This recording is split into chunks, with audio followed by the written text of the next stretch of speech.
All right, ladies and gentlemen, party's back in session. We get to talk about property taxes. I'm so excited. All right, Ms. Toya, what do you have next for us? Our next item is item F1, Other Tax Program Non-Appearance Matters, Property Taxes Matters. Contribution disclosure forms are not required. This item requires a vote. These may be taken individually or in a single vote. This is a constitutional matter, therefore the Deputy Controller may not participate. Mr. Harris is here to present the three items. I appreciate that. Mr. Harris, good to see you. Good afternoon, Madam Chair and members of the board. Again, I'm Mike Harris, Acting Chief of the State Assessed Properties Division. Before you for your consideration and adoption are 9 roll corrections, 1 roll correction for the 2017 roll year, and 8 for the 2018 roll year. These roll corrections are due to assessee reporting errors.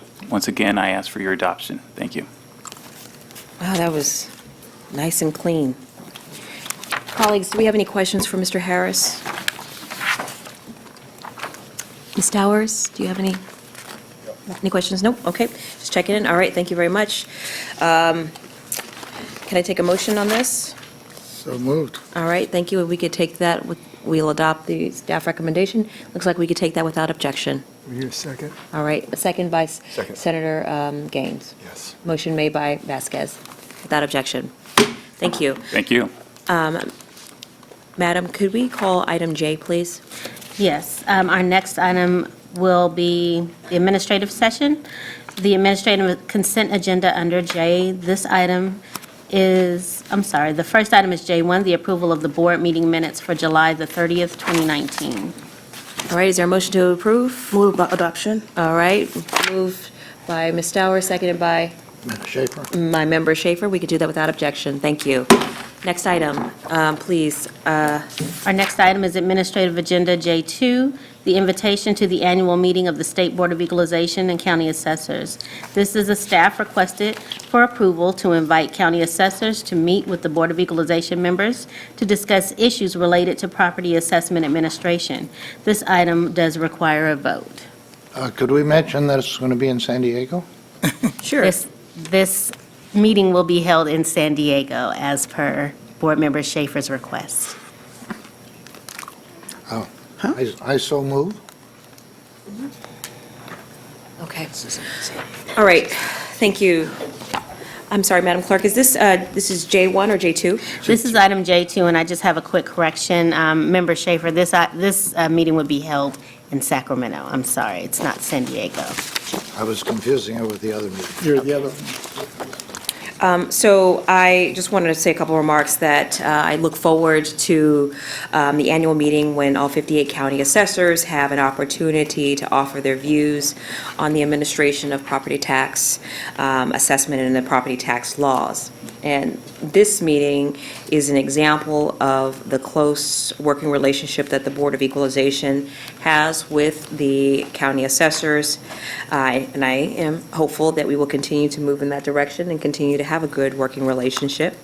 As stated by Ms. Davis in the 2018 meeting, that there's been one constant in the relationship between the Board of Equalization and the assessor. Davis has stated that constant was everyone worked with the collective interest of our constituents and the taxpayers and voters of California. So I trust that we will continue to come to the meetings with this commitment to work on behalf of taxpayers. And with that said, I'll entertain a motion. So moved. All right, motion made by Schaefer, seconded by Vasquez. We can take that without objection. Thank you. All right. Okay. Our next items are item K1 through K4, other administrative matters. The first item that will be taken up is item item 1, Executive Director's Report. Ms. Fleming will present on each of the 4 subtopics, none of which require a vote. I'm sorry, if we could take this towards the end, I would like to reverse the K items. Forgive me, I should have said that when you're calling. Okay. Could we start at The back. the bottom? Yes. Okay. K3, please. Okay. Thank you. Are we starting with K3A? Yes, we are. Okay. And then we will end with Ms. Fleming's presentation. Okay. Okay. K3, the Property Tax Deputy Director's Report.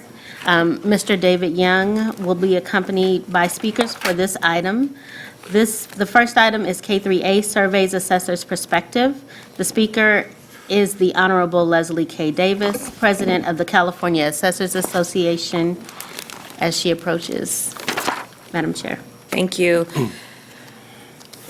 Mr. Young, it's good to see you. Yes, thank you. In tradition, you like to give opening remarks before Ms. Davis takes the mic. Of Would you like to course. stick with that? Thank you very much. Good afternoon, Of course. Chair Cohen, honorable members of the board. My name is David Young, Deputy Director of the Property Tax Department. And as Ms. Davis already aptly said, this is Ms. Leslie Davis, CAA President and Calaveras County Assessor. She will be giving a presentation on the survey program. This is actually part 3, but from this point of view from the assessor side. So you will hear it from the assessor side. You've heard it twice from our perspective already. Thank you. Ms. Davis. Actually, very welcome, Ms. Davis. Thank you. Good to see you. Madam Chair, honorable members of the board, as Mr. Young just mentioned, you've heard this for the last 2 months, sort of the background from the BOE staff perspective, the legal foundation, if you will, for the survey program. I have been listening not only to your comments sitting in the audience, but I'll tell you that I went back and I listened to it again yesterday, just to sort of anticipate some of the questions. And this, from the assessor's perspective, I want you to know, isn't just my perspective. I sent out an email to all of my colleagues, and I asked, is there something special that you want me to say? Because I have chosen to eliminate a lot of the background information, there's not going to be a lot of fluff in this presentation, and I apologize in advance that it's going to sound a little bit more negative than normal. There is nothing about the relationship that we have with BOE staff that's negative. There are just hiccups along the way, and since Diane Yasui did such an excellent job last month talking about our successes and working through recurring recommendations and dealing with some of the legislative changes that we've managed to do this past year, I felt that focusing more on areas for improvement and issues that we were having might be a little bit more productive today. I appreciate that. So what's the difference between a survey and a sample? And one of the questions that came up last month from Member Gaines was, isn't this really a compliance audit? Yes, it is, but there's a difference. In a survey, the board staff comes in and reviews our procedures, and they make some recommendations for improvement. In a sample, they do that plus. They check our value conclusions on some properties, so they take a representative sample, and it has some very real-world budget implications for us. So if we are not within a 5% margin, in other words, if we're not at 95% of where we need to be, we can then lose for the county the ability to gain the supplemental assessment administration fees. So it does have some very real-world consequences in terms of budget. And to my knowledge, and David, you can correct me if I'm wrong, there's only been one county that's ever lost that, and that was Alpine County. That's correct. Okay. So how are they helpful?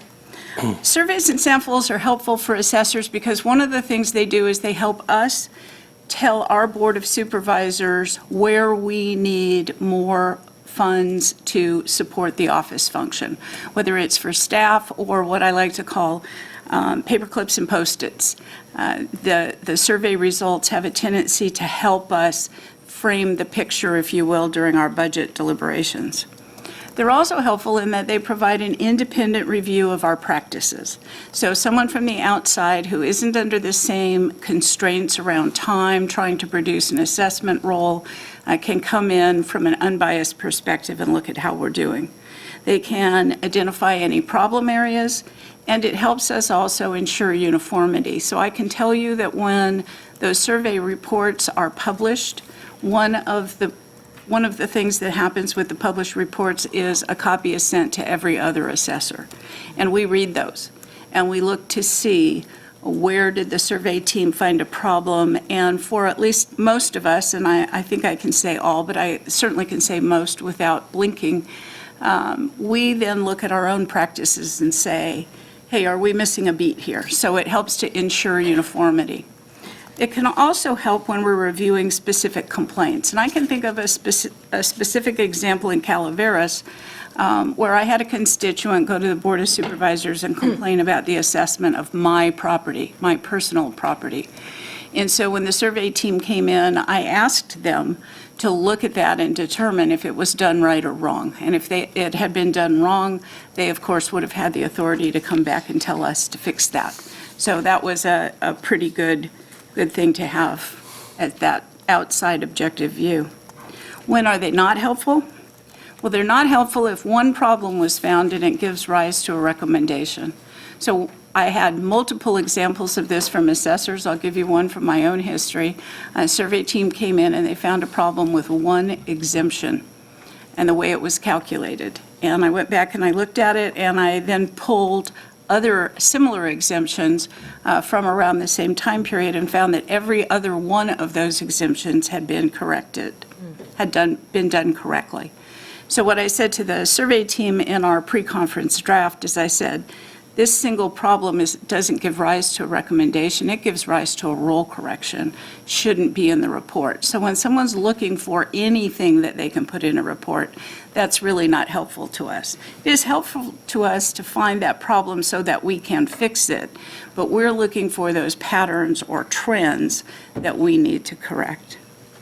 If there are significant time delays between the time that the survey team was in our office and when we actually sit down and talk about the results, that's really not helpful.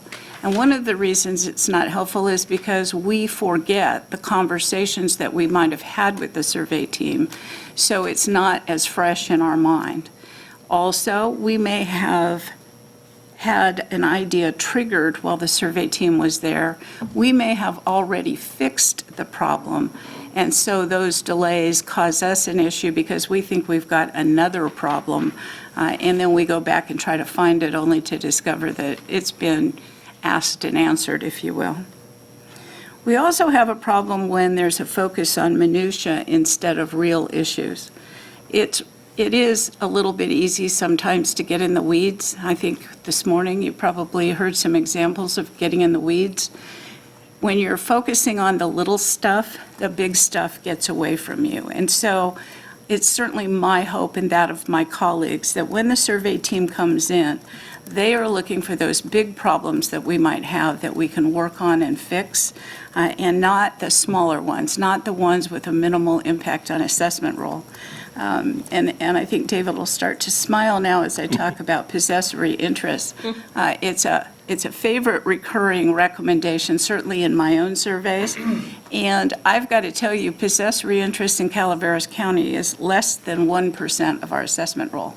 So when you're focusing on something that small, when there are other things that we might be looking at, that's just not helpful for us. One of the things that the law requires is our input into the process. Not only our input in the survey process, but in that final draft. And so this is one place I want to just stop and say, we have a great working relationship, not only with BOE staff, but with the survey teams. And so we have an ad hoc survey committee that works with BOE staff, the County Assessed Properties Division, to talk about the survey process, to talk about the recurring recommendations, to discuss how we might move forward together to make these more helpful, not only for assessors and for the BOE, but also for the taxpayers, so that we are focusing on those issues that are causing hiccups, if you will. We also have the ability to input during the process. So we have the right to make responses. And we respond 2 different times during the survey process. The first is during the informal discussion after the preliminary results come back. We'll meet with the survey team, or definitely the head of the survey team, and probably Diane and sometimes David, and we'll talk about what did the survey team find? What is a very real issue in our office? And that's, I can tell you as a department head, that is extremely helpful. It's good to hear up front what kind of problems that we're having that may reach that final report or may not, but still need to be remedied so that we have an opportunity to take care of those kinds of issues. And then secondly, when the report is being published, we have the right to make a formal written response that is published with that report. Now, if we fail to do that, then we have to write that written report and we have to send it to the governor and to the board members and to our own board of supervisors and our own civil grand jury and the members of the legislature. So it's really in the assessor's best interest to write that written response to go in with that published survey report. And then, of course, as the BOE has mentioned, and certainly I've seen it in my own reports, they have the right to respond if they disagree with our responses. Do I see a question that you? You see one generating, Okay. but it's not mature enough for me to bring it out. Okay. All right. So what happens with disagreement? That's one of the questions you had last month. It's an ongoing question, actually. And Board Chair Cohen, I remember it very clearly. So I want to talk about two things. The first is, how does a disagreement arise during this process? Well, they arise because there's a difference between statute or BOE guidance and our budget, our budgetary constraints, if you will, and our technology constraints. We don't usually argue that the law says to do something. We argue that it's minor and we don't have the ability technologically to accomplish that, or we do not have the staff to be able to do what is being recommended. So, for example, one of the, and I'm using my own survey recommendations from memory now if I could, but one, I'll just go back to PIs because I love possessory interest. One is you should get a copy of every lease that gives rise to a possessory interest. In fact, there aren't leases for every possessory interest. Sometimes we find out about those different ways. And so that kind of recommendation is really impractical for us. We are the boots on the ground in the counties. We are the ones that are creating an assessment role annually, and we have some very real time deadlines. So when we start having that kind of disagreement, it's generally the difference between the BOE staff who are here in Sacramento and they go out and they see how assessor's office operates versus how we really operate while we're trying to get that work done. And that gets us to those practical considerations. So our job, our mandate is to discover taxable property, to assess it, and to get it enrolled on the assessment roll. So that from a very practical standpoint, we have all developed workflow cycles that will help us get that work done.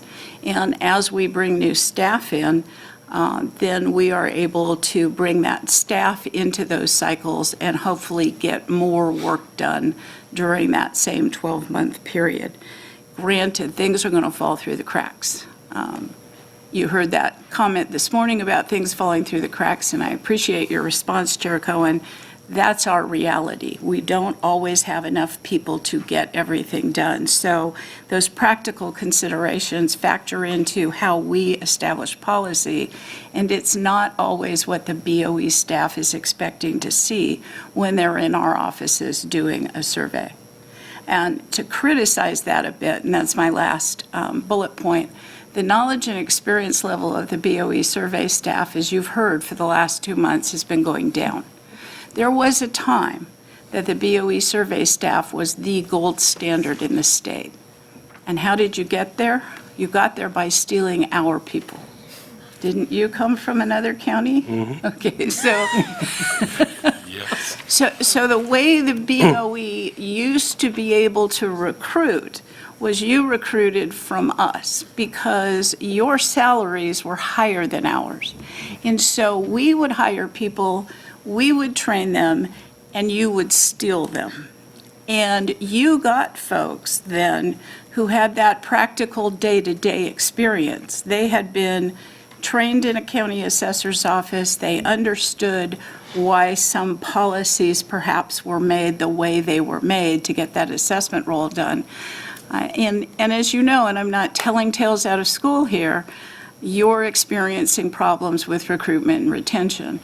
Those recruitment and retention problems happen to flow down to our level as well, but because you're not able to compete, certainly with your surrounding counties, you're not attracting that level.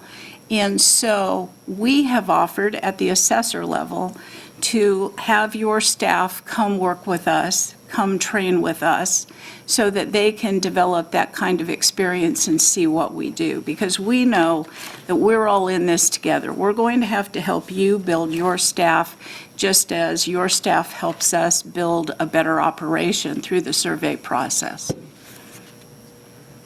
Again, I kind of see that question. Okay, so how do we resolve disagreements?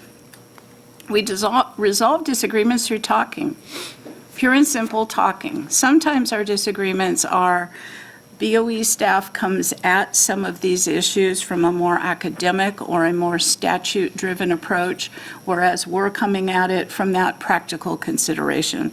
So in the pre-draft conference, we'll sit down and we will talk to members of the survey team, the supervisor, Diane and David, and we'll talk about where we might have a disagreement and how we might get it resolved. If it rises to the level of actually being published, then we're going to bring that disagreement up in our response. And we're going to talk about how that recommendation doesn't really work. Maybe we agree, but we cannot implement the recommendation. Maybe we simply disagree, or maybe we agree, but it's not that big a deal to us, so we're not going to implement the recommendation, and we'll let you know. We also see these as opportunities for training. So as we're looking at survey reports from other counties, we're looking for trends at the association level. We're looking for areas where we are all having perhaps a problem, and we're looking for things that maybe we need to do some additional training on. And finally, we turn to one another, peer guidance. So we might either be in the midst of a survey or in the midst of that response because the survey team has done their work and their report's being produced and not know exactly what to do. We're going to pick up the phone or we're going to start an email to some colleagues and we're going to say, this is the situation in which we find ourselves. What would you do? So for example, just this month, an assessor who's relatively new in the business had a disagreement of sorts with a survey, and they were told by someone, and I'm not going to point fingers, oh, you don't have to write a response. And when that assessor posed that question to colleagues, to a person we said, write a response, write it now, see if you can get it put into the report. If the report's not published, this is what the law says. So whoever gave you that advice, that was not the best advice, that peer guidance then steps in, and we try to help one another work through that. We can stop a lot of disagreements from going too much further simply by talking to one another about how we've dealt with problems in the past. So as we read these surveys, what do we see is missing? And no surprise to the staff here, one of my big complaints for a number of years has been that your survey teams really aren't looking at our budget and our staffing issues. And the government code sections that Diane and Dave Dodson the month before brought up to you, those government code sections include Government Code Section 15642 that says the surveys should look at budget and staffing issues. Last month, Mr. Young explained to you that the surveys have kind of shifted focus over the decades. So they initially started with a primary focus on staffing and on budget of assessors' offices, and then they naturally shift because of the timing. They would have shifted during the scandals of the 60s to how property was appraised, appraisal methodology, how values were arrived at. And now what we're finding, primarily as a result of the change to the Constitution in 1978, There are a lot more technically complex areas of what we call the assessment side. So we have a lot of exemptions that have to be analyzed. We have a lot of exclusions that are dealt with. And the survey teams have naturally gravitated to start focusing on those. I would suggest that we need a little bit more of a balance. And certainly during the Great Recession, what we saw was a need for BOE survey teams, that outside objective body, to look at what our staffing levels were, to look at what our budgets were, and to talk about whether or not that was reasonable for the amount of work that we were expected to complete. The other thing that I would suggest to you is missing is a review of the assessment appeal process. You heard a little bit about it this morning during the Taxpayer Rights Advocate discussion. In my experience, survey teams will come into the county, and in our county, we only have hearings once a quarter. Larger urban counties, well, Los Angeles, for heaven's sake, they have multiple every day. When I was at Contra Costa acting as the assessor's representative before the appeals board, I had a couple dozen hearings a week. So a survey team coming into those larger counties can easily go to an appeals board hearing, can watch the hearings and see whether or not they're being conducted properly. In a county like mine, they almost have to time it perfectly to be there when there's an assessment appeal hearing going on. But that's the kind of area where I think the survey team could actually look to see whether or not those appeal hearings are being handled properly. In an appeal hearing, an appeals board or local board of equalization is attempting to adjudicate a dispute between the taxpayer and the assessor. And both the taxpayer and assessor go to that hearing with similar due process rights, similar requirements. The appeals boards or the local board of equalization is required to follow the same laws that we follow in making the assessment when they are rendering their decision. And so that would be an area where survey teams could certainly do a lot of help across the state in terms of looking at how those assessment appeals are being handled. And might I make another pitch for training there? We probably need to be looking at training those appeals board members a little bit more. Challenges for assessors during the surveys. The big one is space for the BOE staff. We're not all blessed with a lot of extra desk space. We usually have just enough for who we have budgeted. And so when your survey teams are coming into the county, we need some advance notice. We're usually having to scramble to find them space. And I'll just apologize on behalf of all assessors. They usually don't get the places with the windows, right? They don't get those nice cushy spots. So I sort of feel sorry for the survey teams. They're plucked from their homes. They're stuck in hotels or transient housing, if you will, for weeks at a time. It's not really a super pleasant experience, so that they can keep their spirits up during that time is just amazing to me. Another challenge for assessors is gathering data. Quite often, we're asked for data we've already provided to the board, but we're asked for it again to develop and send up to the survey team. And so we have been working again at that ad hoc survey committee level with BOE staff to ensure that they're getting some of that research data from their own staff instead of us being asked to produce it again.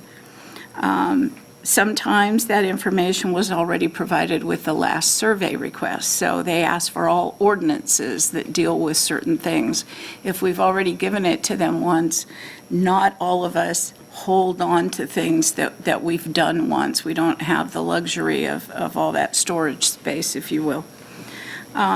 When they're doing a sample, the survey team needs copies of those files. So those appraisal files for however many hundreds in a small county, thousands in a larger county, that is a huge effort for our team to be making copies of all of those sample files. So it is, it's a bit of a challenge for us, and so we need a little bit more lead time if we happen to be stuck in that situation.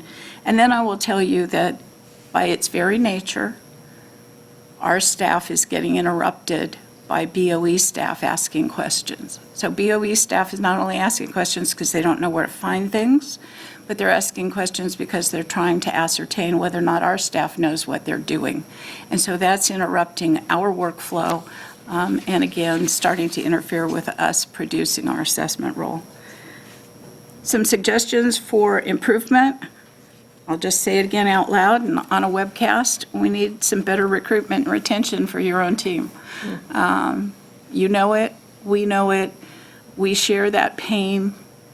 You just need to get better recruitment. You need to get those salaries up, and find a way to retain your people. We also need to do some better training. And so to that end, and I know Mr. Young knows this, I know your executive director knows, we have offered to have some of your teams come up and just spend time in our counties learning what it is we do and learning how it is we go about getting our job done. Report timing, I think that AB 681 has handled a number of those issues, but I put it on here because Chair Cohen, you had asked the question last month about Assembly Bill 681 and how it's impacted things. Assembly Bill 681 did a couple of things and is going to be sunsetting, so heaven only knows where we might be going with legislation to fix or change that. It sped up the time for those reports to actually be issued. They used to take as long as 2 years to be issued after the survey team had been in our county, and AB 681 had a system where that time would get down to 12 months. I know it's very frustrating for people, and we do share that frustration when they hear how long some of these things take. And everybody thinks they've just got a way to make it more efficient. That doesn't always work, but having something drag out is also problematic. So, we're aware of that, and just let you know, we know that board staff is not sitting on it. The other thing AB 681 did was it said, essentially, if the survey team was there and then the assessor changed, and the recommendations are being written because of problems that were found when a previous assessor was in office, that former assessor has some rights to know about it and to respond themselves. And so that was intended to help those assessors who are no longer in office, may have moved on to higher office, may have retired if they have some points to make. Additionally, suggestions for improvement, I would say get some of the statistical data that's being requested straight out of BOE reports that we've already provided. I happen to think we shouldn't be spending as much time on surveys and samples as we do. I don't know that it has as much, it's not as helpful as it used to be. I believe that special topic surveys could go a long way toward helping us get more uniform, improve and identify our training opportunities. This has been, interestingly, a debate back and forth among assessors for a number of years. There are a number of assessors who really like having the survey report that says all is fine and good in County A. And I can't blame them. It's nice to have that type of report. I don't think I've ever seen a survey report, however, that came out with 0 recommendations. So it's a question of magnitude, if you will. If you're just going to come into a county and make the same recommendations over and over again, that's not super helpful for us. So from my perspective, I think we need to find a way to avoid recommendations that keep repeating themselves, and we need to figure out how we might have surveys or samples that are actually going to help us improve. I think our collaborative process works very well, but it also has room for improvement. So the law does say that BOE and CAA will collaborate on surveys. I think we're doing quite well. I think we can do better. And so I have been talking to BOE staff about getting an ad hoc survey committee meeting going and we're moving toward that. And then, I've said it before, I'm just trying to drive this point home, just in case somebody's listening on the webcast. We need some real-world experience for BOE staff. They need to know what it's like in the trenches in an assessor's office, so that as they are writing these recommendations or finding issues, they have an understanding of how we got there in the first place. So that's it. Did your question percolate? No, I'm keeping it in. I've got a question. If I Okay, could. but we've got other ones. Okay. Senator, Am I in order here? let's see, did you complete your presentation? Yes. It's all Okay, yours. all right, great. So thank you for your presentation, I appreciate that. And you talked about real-world experience, so I'm wondering, you're suggesting that they come out in the field, right, and come to county assessors, and that be what would that look like? Would that be a one-day event? Or would it be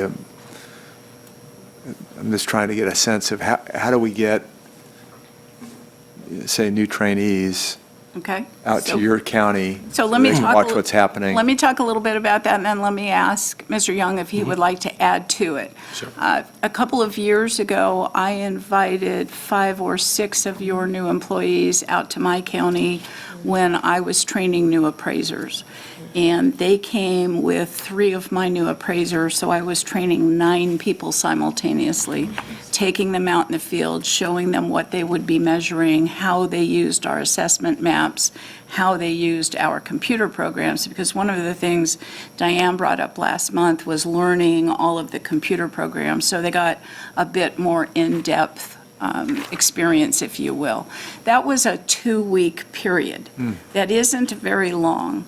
I can tell you, in the wake of the Butte fire, some of your staff came down to my county and helped with some of the assessments that we needed.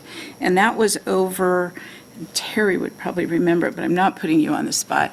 That was over about a 6-week period. I think what we had 3 appraisers rotating 2 weeks at a time Okay. over a 6-week period. Sure. And fortunately, we had room, and we had computers, and we had everything we needed to accommodate that. That's a good way to get experience. There's no way we're going to be able to take your people for a 3 to 6 month period, because you need them doing work. I'm pleading with you to not steal from us, but I do know that one of the reasons you could steal from us was because you had a better salary package, pure and simple. And people don't come to work because of our smiling face. They come to work because of that check that's going into their account every 2 weeks. So from Mr. Young's perspective, I'm sure he's concerned about, oh my gosh, if you do something like this, I'm going to lose productivity, and I got to be right there with him, because I would be worried about that lost productivity as well. My interest is also in staff development. When we hire, we've already made many presentations on our recruitment and training challenges. When we do recruit now, because we're not able to recruit at the level we wish, we recruit for talent, for potential, and we spend and we invest in developing that talent. So whenever we can, when we've been offered opportunities to embed some of our staff, we've done our best to take those opportunities. But you are correct. Everything has an opportunity cost. When we're there, we're not here doing some of our mandated stuff. So it's a real balancing act. But you can rotate that? We have. Sound like a good solution. No, You it's, get 'em in and yeah, out. we have. And Leslie is absolutely correct. We sent some folks out there, and we did on a rotational basis.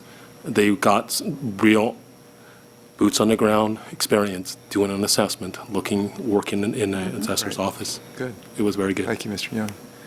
Thank you, Assessor Davis. Is that it? But on this side, Mr. Vasquez? I was going to ask you the question, but I think you kind of hit on it. And in your opinion, it sounds like you don't think it's probably beneficial to do more surveys? I don't think more surveys are beneficial. I think what's beneficial is identifying problem areas and doing special topic surveys so that we can all benefit from it. And I'm going to use an example that came up this morning, but it bears discussion, and that is this increased number of calamities we're all experiencing. Right. You know, 2015, when we had the Butte fire, Lake County had the Valley fire, and they had one other. Those really came on the heels of the Rim Fire in Tuolumne County. The Rim Fire was huge, 250,000 acres, but it was mostly federal land. When Butte Fire and the Valley Fire in Lake County hit, we were actually losing homes. So we, unfortunately, were at the cutting edge of a lot of these wildfires, and there were things that we started to learn. Counties that came after us are benefiting from what we learned, and they're learning even more. But the BOE could do, in my opinion, a special topic survey on best practices through these cycles, because these cycles aren't just incident response. One of the things that we learn at the county level is you have incident response, and then you have recovery, and then we have the 3 or 4 years that come later where everybody is still experiencing pain, but things are in fact recovering. And so having BOE staff do special topic surveys, again, my opinion, I do have some support at the assessor level, but having those special topic surveys would be so much more useful to me than having more surveys come in. Well, along those lines, you mentioned the fires. I'm wondering if, as we heard earlier today, these folks, many of them didn't, like, or at least the ones that were here, didn't maybe lose their home, but maybe lost some structures there and trees and animals, I guess, on their properties. But as those properties were now being repurposed, I think that might also have an impact on the value moving forward, depending on what they repurpose them into. And so that would be an area that I think a special topic survey could begin to focus on and help assessors as they're navigating those new areas. Okay. Anyone else? I just want to say thank you, because you've provided a different perspective on the surveys. I think you've given very real, critical feedback. The suggestion of special topic surveys sounds interesting to me. I'm wondering if, actually, do you know when the last time the Board of Equalization has spent collective resources to review the survey process with the goal of ensuring that it's meeting our collective needs? Well, that's part of the ad hoc survey committee meetings that we have with the county assessed property staff. So we were just talking about it this morning. Our last meeting was about a year ago. Yeah. And we, until a year ago, we were meeting pretty regularly, maybe every 3 or 4 months. So what we were focusing on at that point was 2 things. One, recurring recommendations. And then secondly, we were looking for any legislative fixes to issues that were coming up. So it is an ongoing conversation that we're having behind the scenes. It's not a conversation that we're actually having here.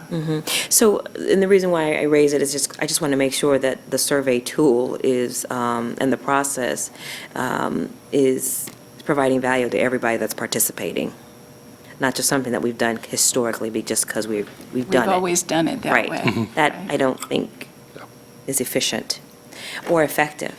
And so that's why I'm kind of just pushing in this question. And it's been interesting, although you are the third presentation on surveys, but what's helpful is that every presentation presents a little different angle, a different vantage point, and you are able to glean a little bit more that you didn't get the first time around. It's pretty complicated.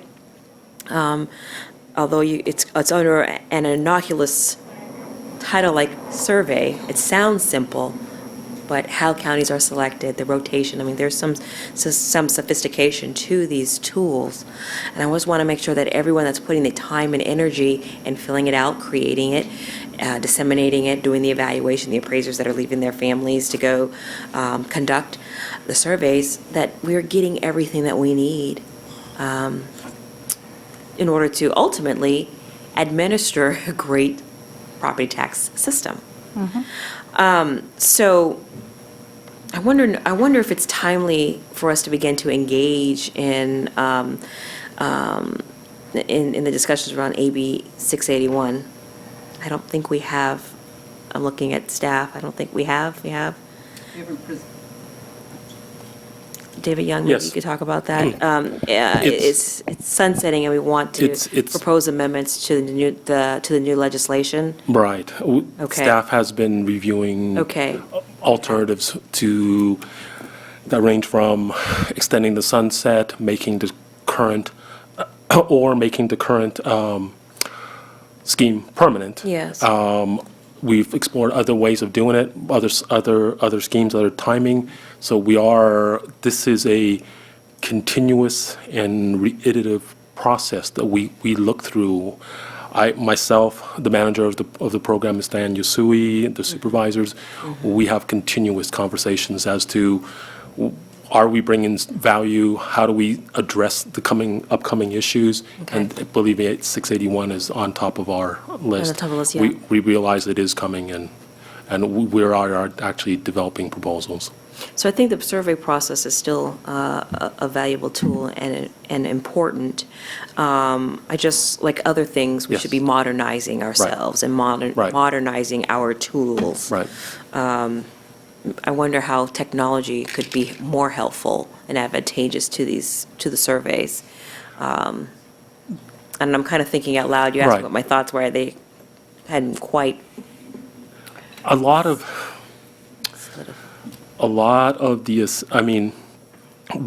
our particular challenge is when we go out to the assessor's offices is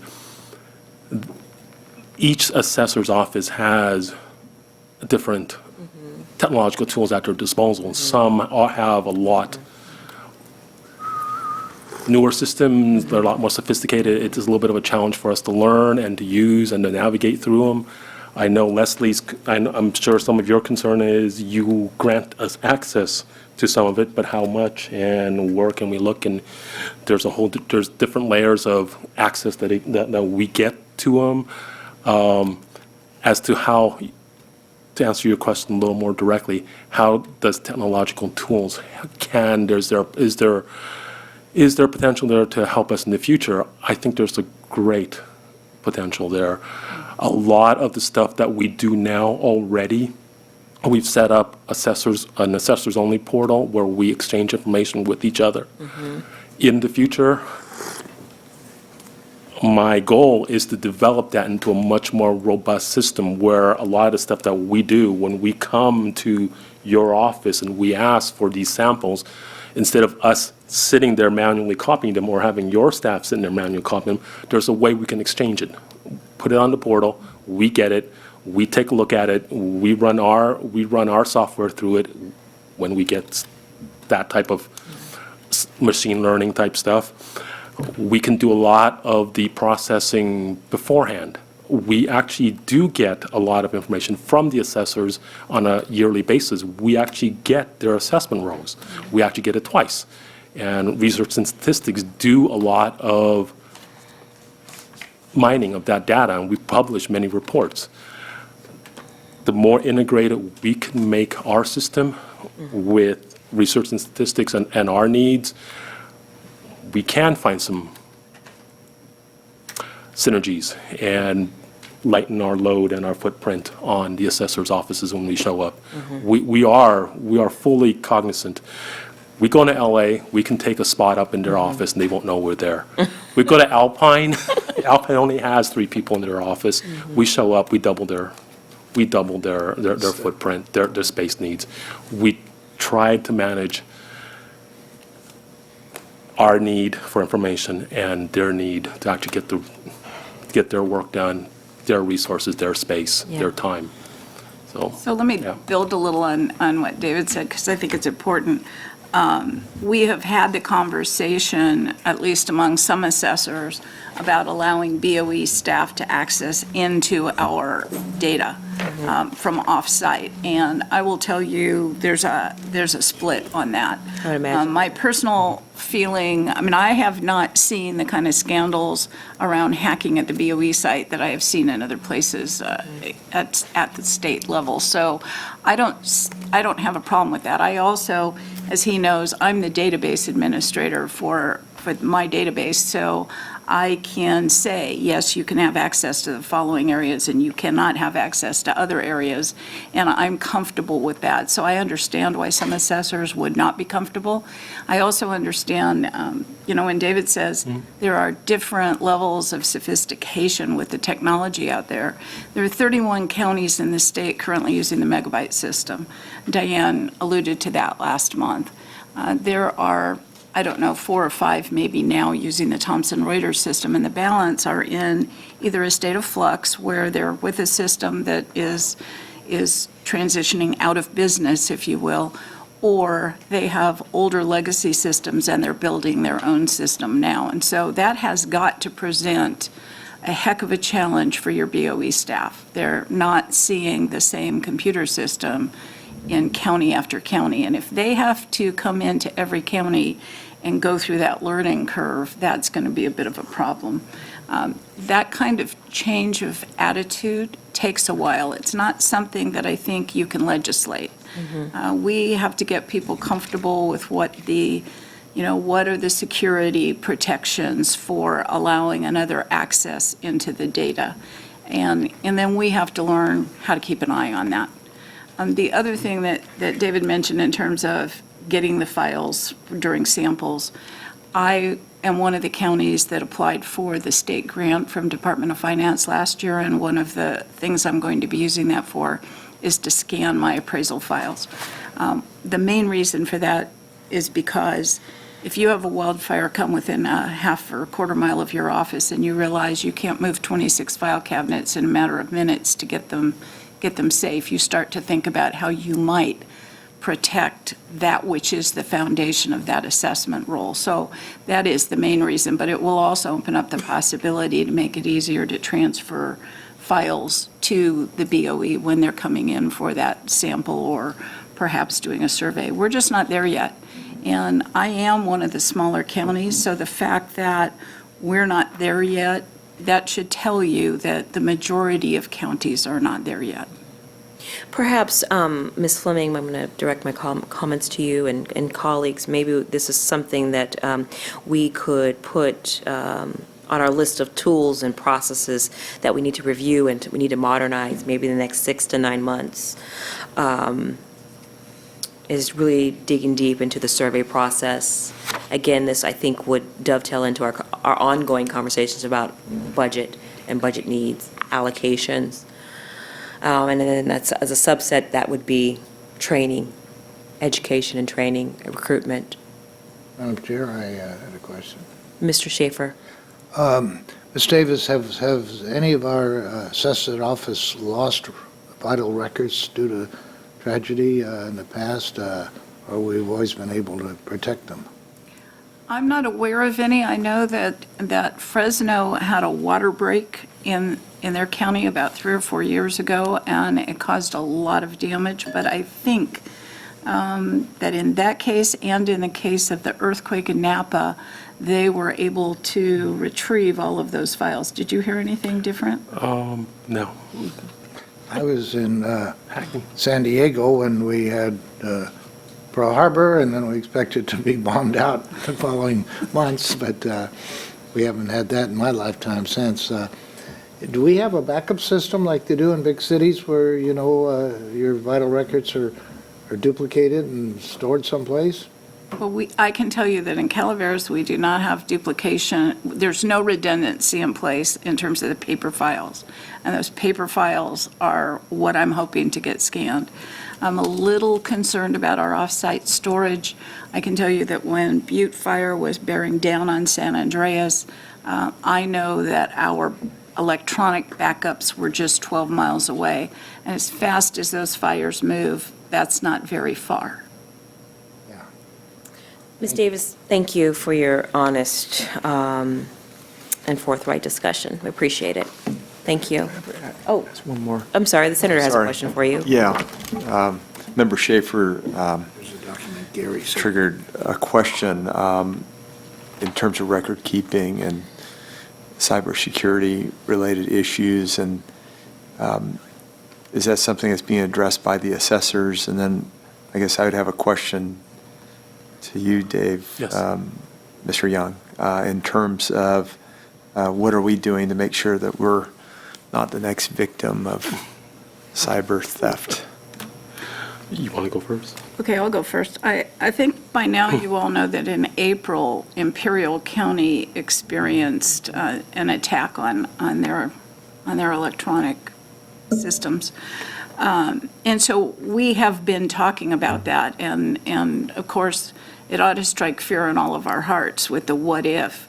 I was delighted to hear that, and Imperial County happens to be a megabyte county, they didn't lose a beat in terms of what they needed with their computer system to be able to move forward and close the assessment roll. Now, that's not to say that the county itself didn't have serious problems with their servers and things like that. And so for us, as elected officials who have absolutely no authority in the county whatsoever, we're given a budget and we know what our state mandated tasks are, we're reliant on our IT departments to be ensuring that security. I know it's not making you feel warm and fuzzy. It doesn't make me feel warm and fuzzy to say that, but I think where I'm the most comfortable is knowing that the Imperial County assessor was able to do what they needed to close their assessment roll using that megabyte property tax system. The rest of it, I've got to hope our IT people are hiring the best and brightest and keeping us safe, and certainly they're doing a lot of education for us to avoid those phishing expeditions that we all get. Okay, and how about at the BOE? I will have to basically piggyback on Ms. Davis's response.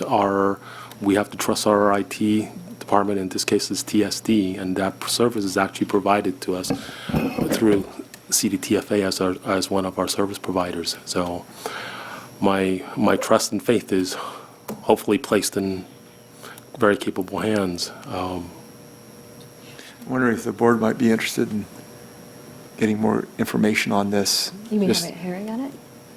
It might be an agendized item where we could maybe bring someone in and give us an update in terms of what our security measures are That's perfect, yeah. for the BOE. And the association sounds like they're dealing with it through their membership and discussions. So I guess just to formalize that, Ms. Fleming, if you could work with Senator Gaines's office on bringing an item to us next month to report back on the IT integrity of our system. Wonderful. Correctly? That's great. Thank you. All right, Ms. Davis, we appreciate your time and your talent, and Mr. Young, appreciate you and your presentation. Thank you very much. Thank you. Madam Clerk, I'd like to call item K4. At this time, I'm sorry, excuse me. 3. Excuse me, I'm sorry. it's okay? 3, what is that, K3C? Yes. Let's go there. Staff, K3C, staff will provide an overview of the BOE's letters to assessors. Wait, I'm sorry. There's K3B. Kate, It's been stricken from the agenda? Yes. Yes. All right, apologies. Let's do KC3. May I ask a question related Yes. to that stricken item? It's my understanding that that will be coming back to us, this overview of the dark store theory. And I'd just like clarification, is that going to happen in September or October? Do we have clarity? yes, we are currently discussing under how we're going to bring it back in which form. So are we good for September, or you want to? September or October, we bring it back. Wonderful. Yes. That's great. Thank you. Okay. Thank you. Thank you, Madam Chair. Okay. Our next item is K3C. Staff will provide an overview of the BOE's letters to assessors, including an update on the past 3 years through the present. Ms. Patricia Lunsman has joined Mr. Young at the table to make the presentation.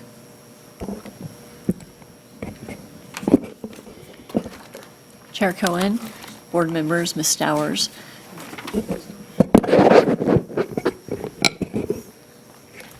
My name is Patty Lumsden. I'm the principal property appraiser of policy and standards in the Board of Equalization's County Assessed Properties Division.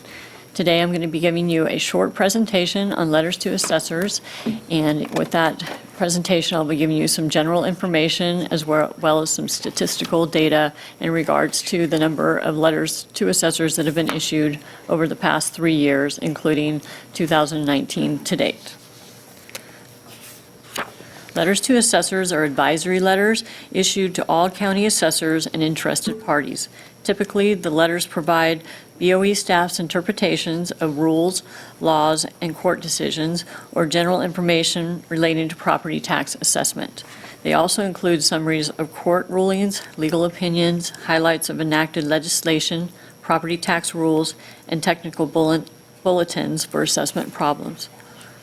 The legal authority that prompted the BOE to begin issuing letters to assessors is Government Code Section 15606E, which states in part that the BOE shall prepare and issue instructions to assessors designed to promote uniformity throughout the state and its local taxing jurisdictions in the assessment of property for the purposes of taxation.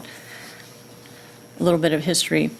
In the late 1960s, the Assessment Standards Division of the BOE, which is now known as County Assessed Properties Division, began issuing a series of letters to California county assessors in order to comply with Government Code Section 15606.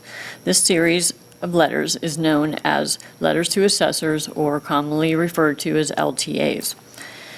To assist assessors in maintaining control over all the various letters being sent to them each year, in January 1974, the Assessment Standards Division started a sequential numbering system for all LTAs distributed. So that number you will typically see on the letter, which would be on the right-hand side, and it usually starts with the year that the letter was issued. In 1980, the series was expanded to include county assessors-only letters, which are also known as CAOs. CAOs were created by the Assessment Standards Division in the 1980s to transmit confidential, taxpayer-sensitive information to assessors. The CAO series later evolved to include letters with attached questionnaires and/or requests for data for assessors to provide to the BOE. Unlike LTAs, CAOs are not for public distribution and can only be found on the Property Tax Assessor Portal, which is a secure BOE-maintained website for county assessors and their designated staff. The purpose of LTAs is to provide guidance or distribute information regarding property tax assessments to county assessors and interested parties. The LTA series covers a variety of topics each year, including board-approved reports, policy setting, assessment guidelines, hearing notices, assessment practices survey reports, and assessors' handbook sections, just to name a few of the topics. The need for an LTA may come from many sources, including the following: correspondence from county assessor staff, newly enacted legislation, recent litigation, board procedure changes, newly adopted or amended property tax rules. It should be noted that these instructional letters are advisory notices to county assessors and are not legally binding. LTAs represent BOE staff's advice as of the date each letter is issued. Thus, care must be taken to ensure that the advice in an LTA has not been superseded by subsequent legislative or administrative action, court decisions, or reconsideration of BOE staff's position. In an instance where there is an inconsistency between statute or regulation and an LTA, statutory or regulatory law is controlling. And typically, when we have an LTA that has been superseded by whether it's litigation or something, or we've changed our position, it will typically show on our website indicate that the LTA has been superseded, and it will give the number of the LTA that has superseded it. LTAs are distributed via email only. You can request to receive all LTAs as they are released via email by using the free subscription registration process, which is located on the BOE's website, and we've provided the link to that. on the slide. LTAs can also be accessed on the BOE's website, and there you will find copies of LTAs from 1978, which is when Proposition 13 was enacted, through to present date. And again, we provided you with the link to our website. So the total number of LTAs issued in recent years can be seen in the following table. In 2016, we issued 65, 2017, 58, 2018, 69, and 2019 to date, we've issued 22, but actually, we've now issued 23. We issued another one just last week, and we have several others that are in the pipeline right now. So a list of all the LTAs issued each year can be found on the BOE's website at the link shown on the previous slide. This concludes my presentation, and do you have any questions? Thank you. Colleagues, are there any questions? Yes, I do. All right, Senator Gaines. I just want to take a close look at these LTAs issued in recent years, because we're showing 2016, 17, and 18, and then 19, we're showing to date. And we were going through the data over the last several years, and it looks like there's a number of these LTAs that are coming in the second half of the year. So I just wanted to clarify that to the public, that it's not unusual to get a surge of these LTAs in the fall or even in December. Correct, yes. Yeah. As a matter of fact, like I said, we have probably about, I want to say, maybe as many as 5 right now that are in the pipeline that are kind of in the process of going Yes. through. Plus, there's several more that will be coming, and like I said, will be before the end of the year, so. Wonderful. Okay, great. Thank you. And I'm also wondering on the handbook sections, I think it'd be helpful for the board to get an update in terms of where do we stand on the handbook sections and how up to date are we? There's a lot of industries where things are changing. We had, an issue related to alcohol and different types of drinks and different types of alcoholic beverages and how, what is the right tax rate for that particular beverage? And I'd sure like to learn a lot more, and I'd like to ask the board too about, are there areas of valuation that just simply haven't been updated in decades? And, if that's the case, what are those, and what are we doing to make sure that they're updated so there's clarity? Right, well, we do have 3 handbooks that we update each year that have to do with valuation, and they are Assessor's Handbook 531, which it has to do with our residential building costs, Assessor's Handbook 534, which is our rural, rural cost handbook, and then also 581, which has to do with the percent good factors for business personal property. So those 3 are updated every year, and as a matter of fact, you'll be seeing them in December. We're working on them right now, getting them updated. So those are updated each year. We also put out letters to assessors, not just the handbooks, but letters to assessors that give you the updated interest components for, say, historical properties. And then there's another one that is for open space land. We put out vessel valuation factors annually. We have income levels for tribal housing exemption, welfare exemption, and for leased properties used exclusively for low-income rental housing. Those come out each year, and they have updated values to them. So those are some examples. As far as our handbooks, we actually are working on one project right now, which is, you probably have already heard earlier this year, which was Assessor's Handbook 560, 260, thank you, 260, which has to do with exemptions. And so we've been working on that, and it's a handbook that we're going to do in 4 phases. We finished the first phase earlier this year. We're starting the second phase, so that's a brand-new handbook that we have that we're putting out guidance on. As far as our other handbooks go, updating them, we do put updates in them on our online sites, just in case something that we've become aware of that is no longer valid. We will go in and we will make notations to them so that they try to stay updated in that respect. But right now, and Mr. Young can chime in here if he wants to, but right now with the staffing, staffing conditions that we have, we are doing as much as we can do. There are things that probably could be updated, and hopefully we'll be able to do that in the future. But we do keep up to date on our valuations.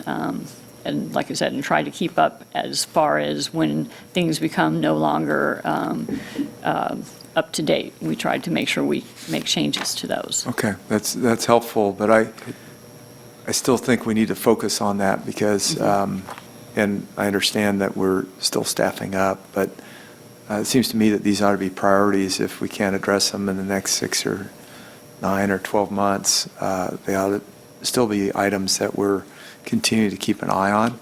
And Yes. I don't know to what degree, maybe you could help me, to what degree do we get inquiries from county assessors saying that there's lack of clarity on a certain type of valuation that we could use your help on? And how are we staying up to speed on those inquiries and getting out advisories to help them? Got it? Yeah, I got it. As part of our functions, we do actually answer quite a few technical inquiries, and when those come up, we log in our inquiries. We actually note them and report them, and I actually keep track of them. So as a topic becomes recurrent, we have questions on it, they move up to the top.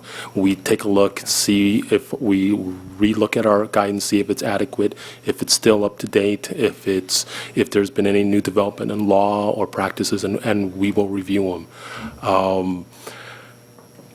What we've done so far is we've prioritized them in.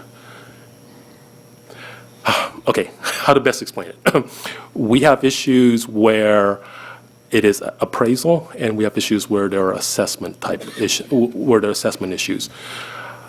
On the appraisal issue, we understand the assessors need guidance, but there are other sources of guidance for appraisal type issues where, because of our staffing, we try to address the areas where we are probably the sole source of information or information is very limited. And those happen to be very much the assessment type issues, stuff that are a concern only to assessors and the assessment community and stakeholders, like how to value CLCA. CLCA is the Williamson Act. It's a restricted valuation on land. It's only for property tax purposes. It is not a value that is discussed anywhere outside of property taxes. All right. We focus on those. Those we don't lose sight of. If there's a development there, we are the primary authority and sources of information on those. They're on the top of the list. If there's something happening, we check it. We make sure we're still current. If we're not, we figure out how to address it. Appraisal type issues, Appraisal Institute, the International Association of Assessing Officers, even the county assessors themselves, they actually have certain guidelines. And we try not to be duplicative on guidance that's already out there. So we review them continuously, we prioritize them, and we try to get them as they change. So That's great. I thank you for the note. It is something on our radar. It is a continuous cycle of review and figuring out what needs to be actually addressed and done. Good. If you just keep us updated as Of course. you see a need that is arising where we need to drill deeper. Okay. Because I think our view is that we're going to get staffed up and we'll be at full Yeah. staff Yeah. at some point, and I hope At- it's the near future. At some point. And then I think we can drill deeper in some of these areas and be Absolutely. a better resource. Absolutely. Yeah, thank you. Agree. Mr. Schaefer, I have no comment. you have no comment, Mr. Vasquez? Just a quick one. What's the most common problem you see with LTAs being addressed here? In this? What do you mean by problems? For example, when I was looking at this report,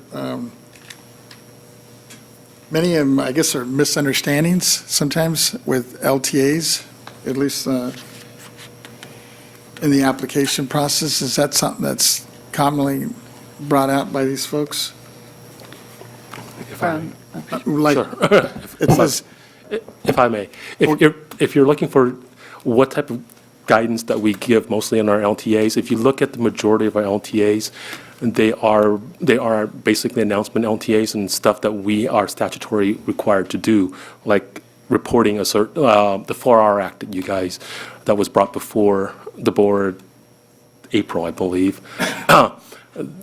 Those are announcement type LTAs. We also give a lot of guidance LTAs. A lot of our guidance LTAs end up being the things that are very germane to property taxation and in specific Prop 13. A lot of them are changes in ownership, what is and is not and a reassessable event, what triggers and does not trigger reassessment. A lot of it is actually on some welfare exemption issues, how our, what is and is not exempt from property taxation. And we also give a fair amount of guidance in our LTAs in stuff that is a restricted valuation, either low-income housing or Williamson Act type property. So if you want to quantify or put things into little categories, those are the things that we usually cover the most in our LTAs. okay, And as for guidance. as for, Guidance. The other, as I mentioned, the other stuff is mostly, a lot of it is announcements, stuff we are required to do by statute. Yeah, a lot of times, if I may, a lot of times we'll, when there's been a change to statute or change to a property tax rule, we'll issue an LTA to explain what that change was, something along those lines as well. We see that quite often, besides the regular announcements and hearing notices. That happens quite a bit. And then we'll put out a form if it requires us to put out a form along with that LTA. when you send those out, are those actually sent to the members as well? Or is this something that just goes directly to, before they are issued, I guess? You Well- need to sign up. Oh, you do? You Okay. have to Yeah. Yeah. sign up It- and And then you'll get notice? Yeah. they'll Yeah. email them to you. In one of the slides that we presented, there's a link that you can go to sign up for. And just register? Okay. Yeah, and it'll send them to you whenever, as soon as they're released, it will send you an LTA letting you know that it's being released. And they're all located on our website, and then they will be accessed on our website, plus you can get that email as soon as they're released. Thank you. Ms. Fleming? Just a point to note, when we generate or produce the LTAs, we actually send them to the board members for a review process as a part of our clearance process prior to them being released. And I believe currently they're on about a 3-day review. Ms. Fleming, since you're here, one of the things I'd like to do maybe for the next meeting is to plan for a presentation that provides an overview of the actual content of the letters, of LTAs and the CAOs. I'm just curious to know what exactly the content is of the meat. We're kind of talking up here, but just what's the meat within those letters? I think that there is an appetite here. So we can work together on that, on preparing for that presentation. Ms. Lumsden, thank you very Yes. much for your presentation. Okay, thank you. Thank you. Okay, next, Minutes? break? Okay, we're going to take a 10-minute break. Thank you.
Madam Clerk, where are we on the agenda?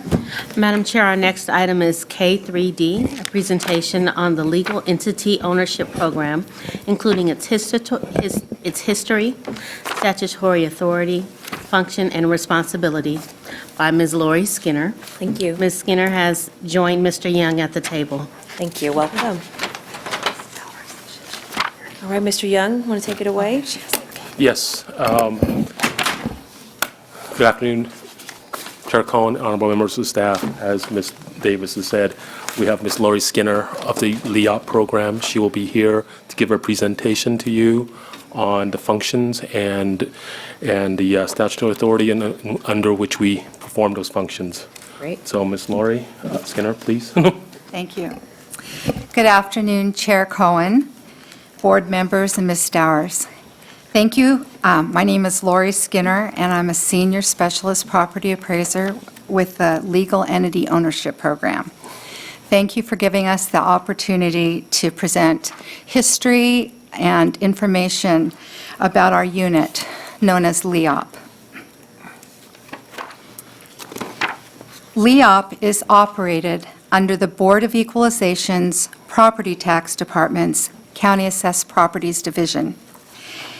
LEOP is a cooperative effort between the Board of Equalization, known as BOE or Board, and the Franchise Tax Board, the FTB, to discover both changes in control and changes in ownership of legal entities that hold an interest in California real property on the transaction date.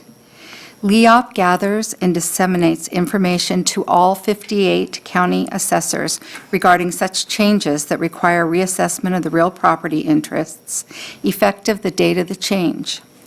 Thus, the purpose of LEOP is to assist county assessors in discovering changes in control or ownership that have not been captured by a county's own discovery system.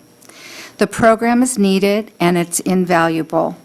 Ordinarily, transfers of ownership interest in legal entities do not involve a recorded deed or other notice that would inform county assessors of the event. Over 40 years ago, California voters overwhelmingly approved Proposition 13.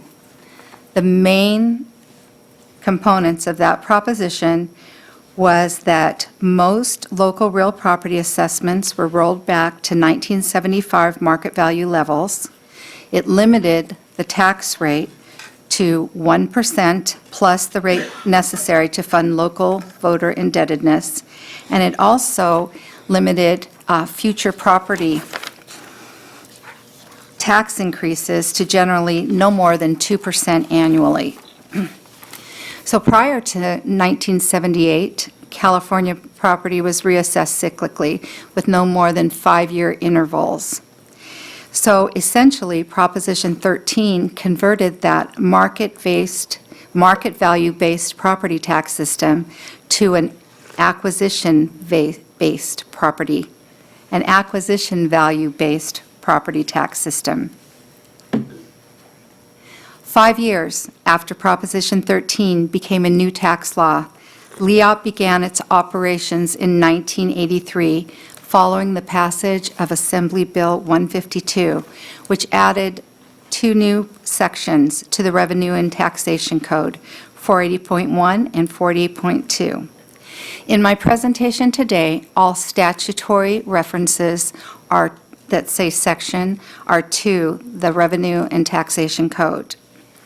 So LEOP's primary responsibility is discovering changes in control and changes in ownership of legal entities that hold or own an interest in California real property on the event date.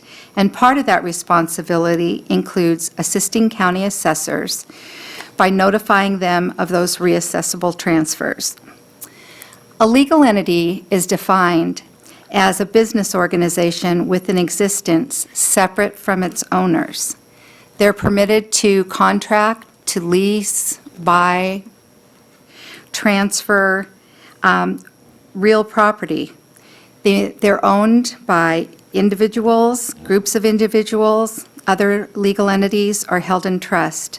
And some of the most common legal entities that hold title to real property in California that we deal with are corporations, limited liability companies, or LLCs, and partnerships. We also occasionally have joint ventures and real estate investments trusts that we call REITs.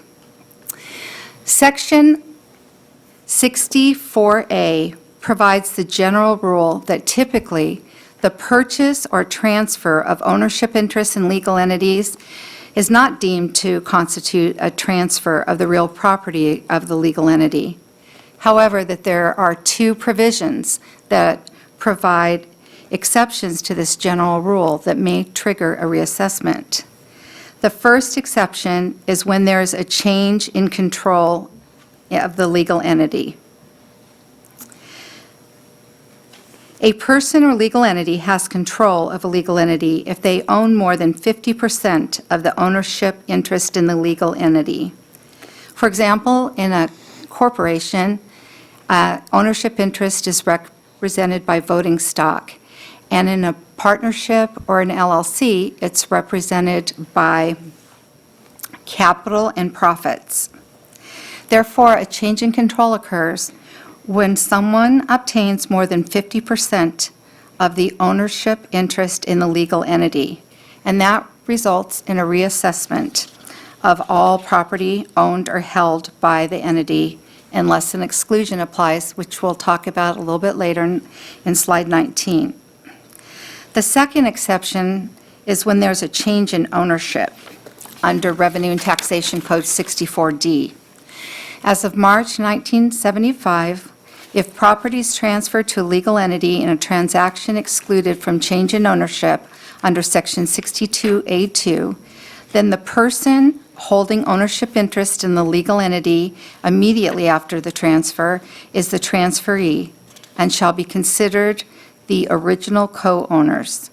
Property that qualify for exclusion from reassessment under 62A2 are not reassessed for that transfer. In 1983, when Sections 480.1 and 480.2 became law, those provisions required legal entities to file with the BOE a change in ownership statement called a Statement of Change in Control of Legal Entities, or a BOE 100B, whenever a change in control or a change in ownership of a legal entity occurs under Section 64C or 64D respectively. In addition to the filing requirement to file a change in ownership statement, it also states,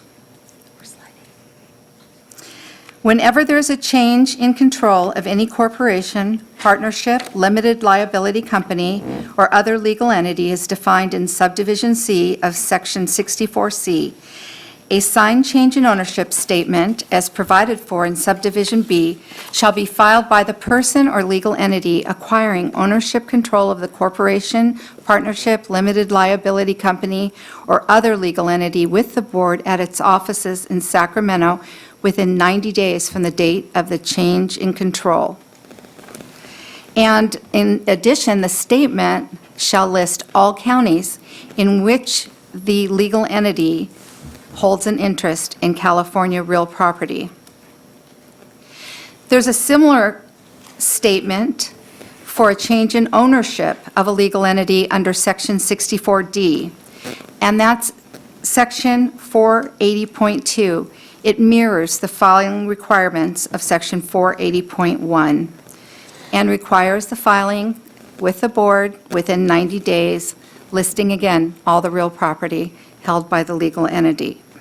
So how do legal entities know they must file a BOE 100B? All legal entities in California are expected to file an FTB tax return, and on that return, there's questions asking the entity about their involvement and change in control or ownership, and there's instructions of when and how to file a BOE 100B. At the county level, the Business Property Statement Form BOE 571L, filed with county assessors, asks a similar question about controlling interest in the entity, and does that entity have an interest in California real property?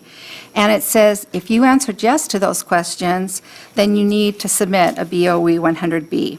And it once again, provides instructions. The BOE itself has a link to LEOP.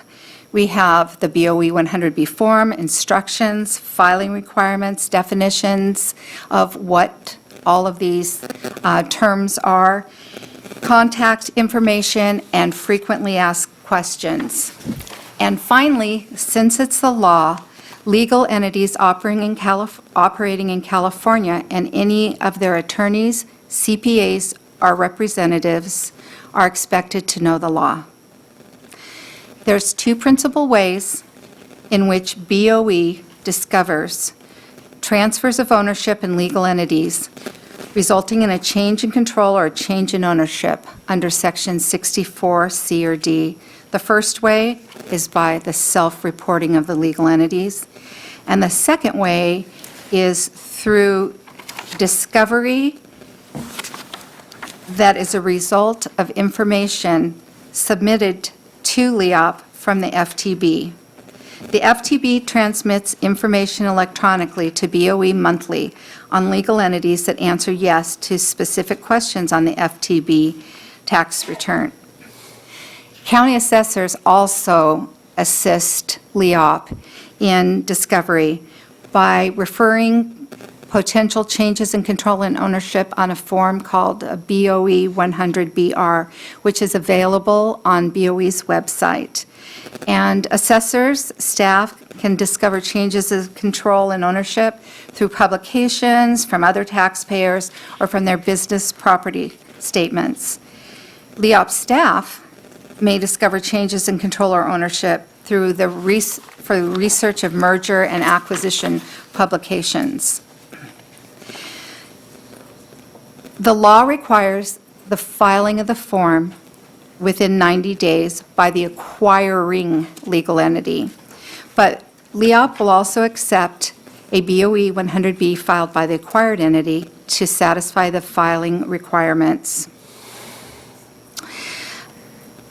As I mentioned, legal entities are required to self-report changes in control or changes in ownership within 90 days of the event. This makes it so the assessors can be advised of the event a little timelier and be able to reassess those properties. The due date for filings has not always been 90 days from the event. Prior to January 1st, 2010, most filings resulted from BOE request to file, and this has become because there was no penalties for not filing. The only time there was a penalty is if the BOE requested the entity to file and they didn't file within 45 days of the event. So then on January 1st, 2010, the passage of Senate Bill 816 required legal entities to self-report within 45 days of that change, or it was subject to penalty. 2 years later, they changed the filing time to report a change in ownership or change in control statement with the board to 90 days. A legal entity must file a change in ownership statement within 90 days of either the board's written request to file, or they have to self-report the event, or they receive a penalty. A penalty under Section 482B is 10% of the taxes applicable to the new base year value, reflecting the change in control or ownership of the real property owned by the legal entity, or 10% of the current year's taxes on that property if no change in control or ownership occurred, but the entity did not file timely. A penalty is added by the county assessor to the assessment made on the roll. Section 64E also provided assistance for the BOE in discovering changes by requiring the FTB to include certain questions on their tax returns. So the California franchise tax return asks 3 questions on each of their returns, and for corporations, it's Form 100, Question C. For partnership, it's Form 565, Question J. And for limited liability companies, it's Form 568, also question J. And this is an example of one of the questions. This is from the corporation tax return. It says, during this taxable year, did another person or legal entity acquire control or majority ownership more than a 50% interest of this corporation or any of its subsidiaries that own California real property, for example, land, buildings, or lease such property for a term of 35 years or more, or lease such property from a government agency for any term? There's two other questions. This question is from the acquired entity's perspective. Basically, it said, did someone acquire you? There's another question from the acquiring entity's perspective. Basically, did you acquire someone? And then there's a third question requesting, was there a cumulative transfer of original co-ownership? And exclusions from reassessment under Section 62A2.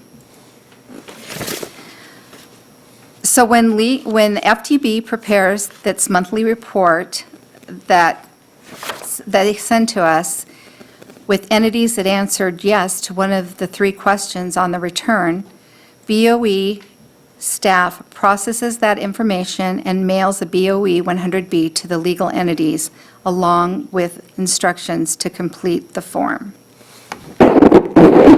Sorry. 15. To illustrate some transactions that result in a change in control or a change, did I miss one? No, you're good. No. We're on 15. 15, huh? To illustrate some transactions that result in a change in control or change in ownership under Section 64C or D, we have two examples. So this first example, there's a woman, her name's Mary Smith, and she owns 60% of the voting stock of Eagle Corporation. And Eagle Corporation owns two properties in Santa Clara County. Bob Brown owns the remaining 40% of the voting stock. Bob and Mary are not related. Mary decides that she's going to sell half or 30% of her interest to Bob.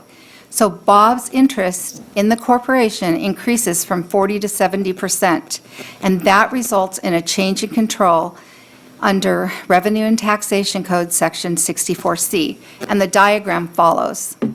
So that's a pretty simple diagram. It shows on the left Mary Smith owns 60% and Bob Brown owns 40% of the corporation that holds interest in the two properties.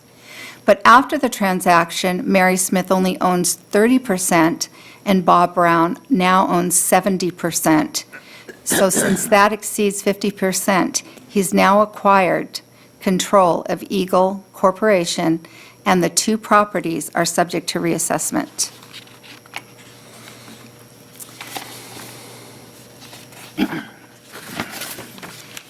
In this transaction, this is an example of a change in ownership under Revenue and Taxation Code 64D. So Stephen owns 100% of the voting stock of Hawk Corporation, and he owned a piece of property originally himself and transferred it to his corporation on 11/15/1999. Because he was the owner before and after 100%, the county granted him an exclusion from reassessment under Revenue and Taxation Section 62A2. Therefore, Stephen became an original co-owner in 1999. On 3/15/2019, Stephen sells 30% to Brian and 25% to Laura, and a diagram follows. Okay. A CIO under Revenue and Taxation Code Section 64D occurred because there was a transfer of more than 50% by an original co-owner. Stephen, who originally had 100% of Hawk Corporation that had one property, was the original co-owner. He transferred that property 30% of his original co-ownership went to Hawk Corp., to Brian Jones, and to Laura Johnson, he transferred another 25%. So 55% of the original co-ownership transferred. But since no one gained control, neither Brian nor Laura held more than 50%. It is a change in ownership versus a change in control.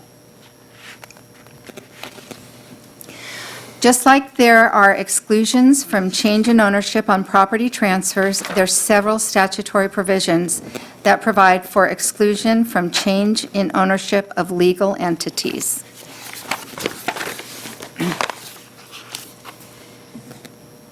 The previous example referred to an exclusion under 62A2.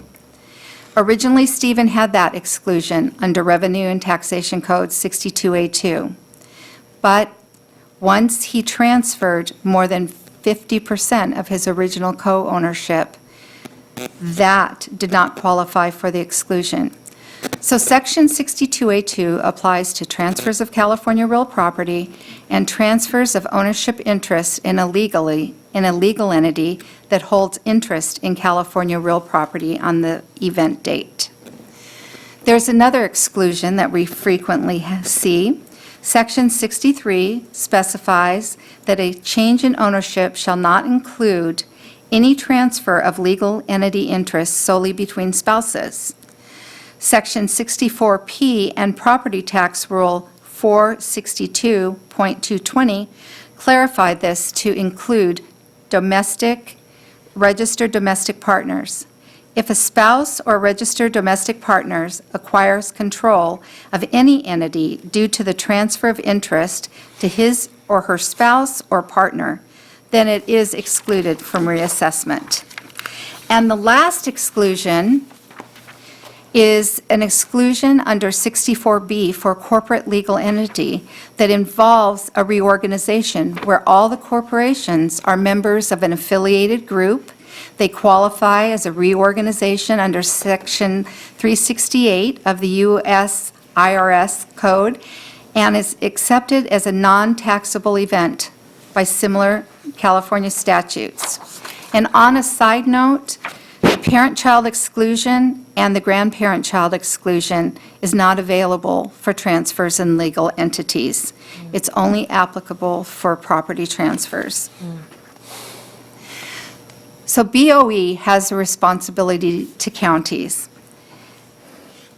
When we complete the analysis of BOE 100B filings and enter the determinations for such filings, the BOE generates and distributes a report notifying county assessors of legal entities that experienced a change in control or change in ownership under Section 64C or 64D, so that assessors can reassess the property as appropriate or otherwise reflect the transaction in their records, and also apply penalties if appropriate. This report is called the Legal Entity Ownership Program Notice of Findings, and we refer to it as the NOF.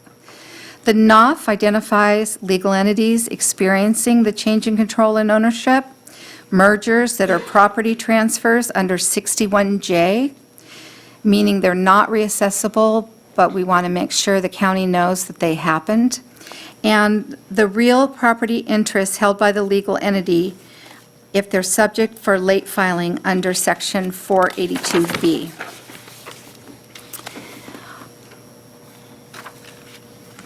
LEOP's Notice of Finding reports includes a cover letter that describes in detail the reports being provided to the county assessors, what the assessor should do with that information, applicable penalty information, and definition of the descriptions and codes listed in the state use only boxes on the BOE 100B.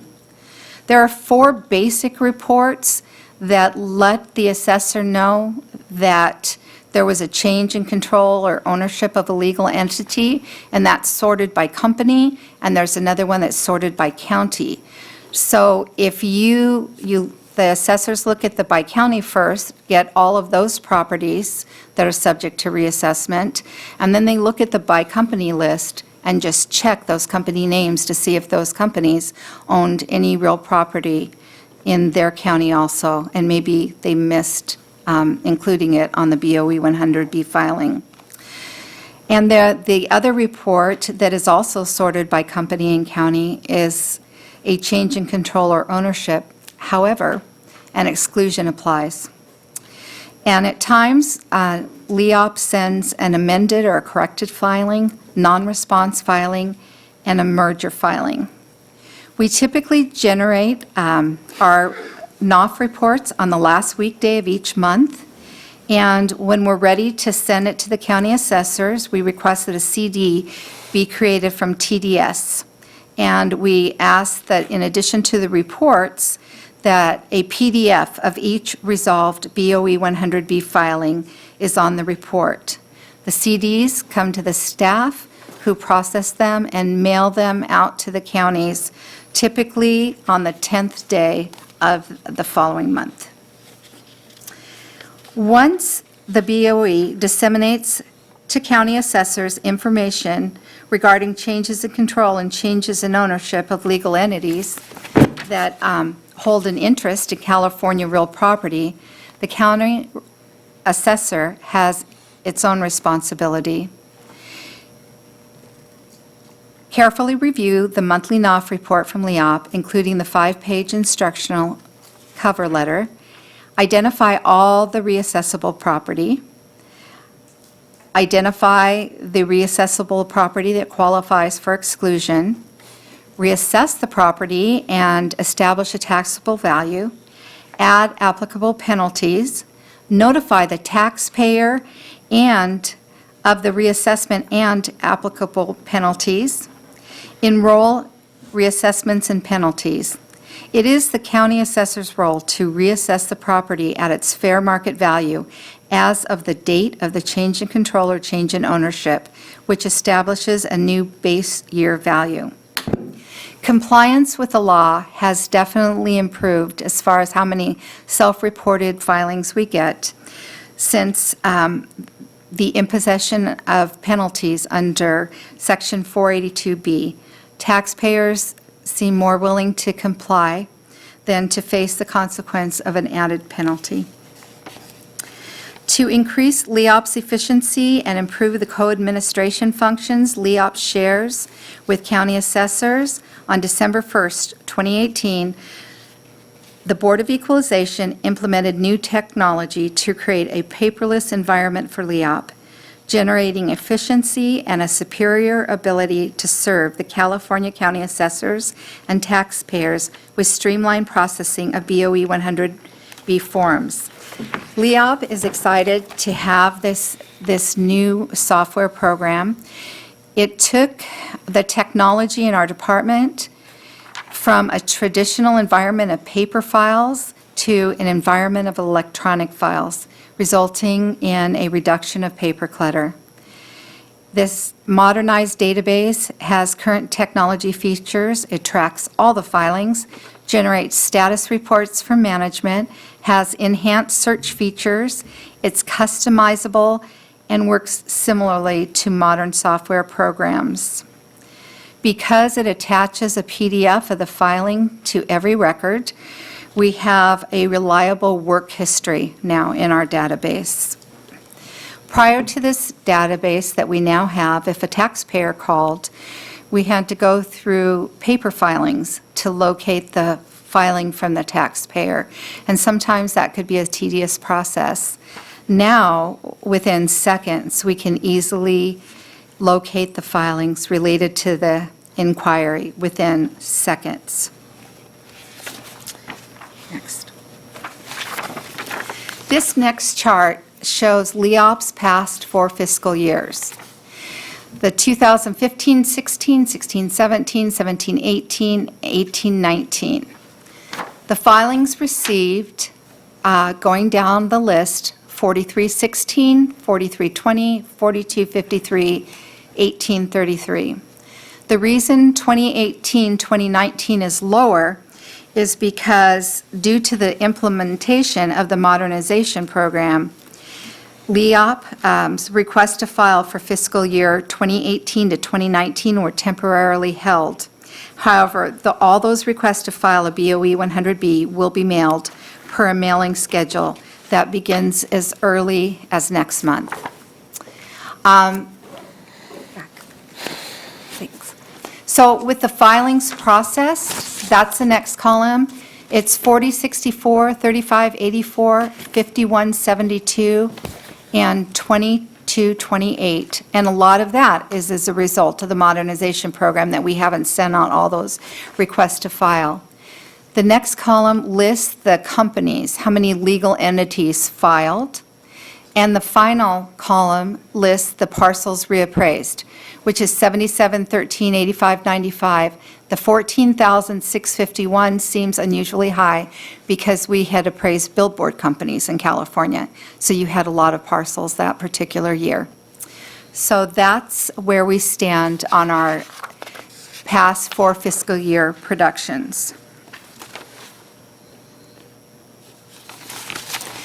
So right now, we have a vacancy rate nearing 50%. There are 9 positions in LEOP, and we have 4 vacancies. We have a principal property appraiser vacancy, a supervising property appraiser vacancy, a staff service analysis, and an assistant property appraiser vacancy. We have, however, selected a candidate for this assistant property appraiser position, and we're waiting for clearance from HR to bring that staff member in. In order to have the time and ability to fully optimize LEOP's production, we need to have all vacancies filled. We have the same challenges as surveys and other departments or units have expressed to you. One of our problems is that our salary for our positions is lower than in a lot of the counties. One of the barriers, that's a big barrier to entry. And the other thing that we have is that most of the experienced appraisers outside of civil service are making sufficient income that they're not willing to be hired at an entry-level position for a junior property appraiser position with a 2019 starting salary of $39,576 annually. Therefore, LEOP faces hiring entry-level staff with little or no appraisal experience. Regarding the retention, of the 4 current vacancies in LEOP, the supervising property appraiser retired, which adds to the aging workforce. And in the case of the other 3 vacancies, they all left LEOP for better opportunities. By having a full staff, LEOP will be able to mitigate some of the risks we and the county assessors and the taxpayers face. Without sufficient staff, it takes longer to work all the filings and get those determinations back to the county assessors timely. This delays the reassessment of the real property belonging to a legal entity which has undergone a change in control or a change in ownership. The result of these delayed determinations is a loss of tax revenue to the county assessors and may also affect their ability to ever collect the property taxes, especially if the real property subsequently transfers and the former taxpayer who owned the real property at the time of the change of control dissolves the entity and is moved. It's difficult for the county assessors to track them down. The taxpayer themselves are generally anticipating a reassessment when they file the BOE 100B. If it takes too long for the property tax bill to be generated, it may create a hardship for that taxpayer. So in conclusion, LEOP is working on these issues, and we're confident that we're going to be able to fill our positions, and we look forward to a successful 2019-2020 fiscal year. I thank you for allowing us to present an overview and information regarding LEOP. Deputy Director David Young and I are willing to answer any questions you may have about LEOP. Thank you very much for the thorough presentation. We're grateful for it. I'm going to start on my left for questions, and then I'll work my way down to the right. We'll start with Mr. Schaefer. Thank you. You're Miss Skinner? Yes. You're no relation to the famous San Diego Skinner family. No, but I want to be.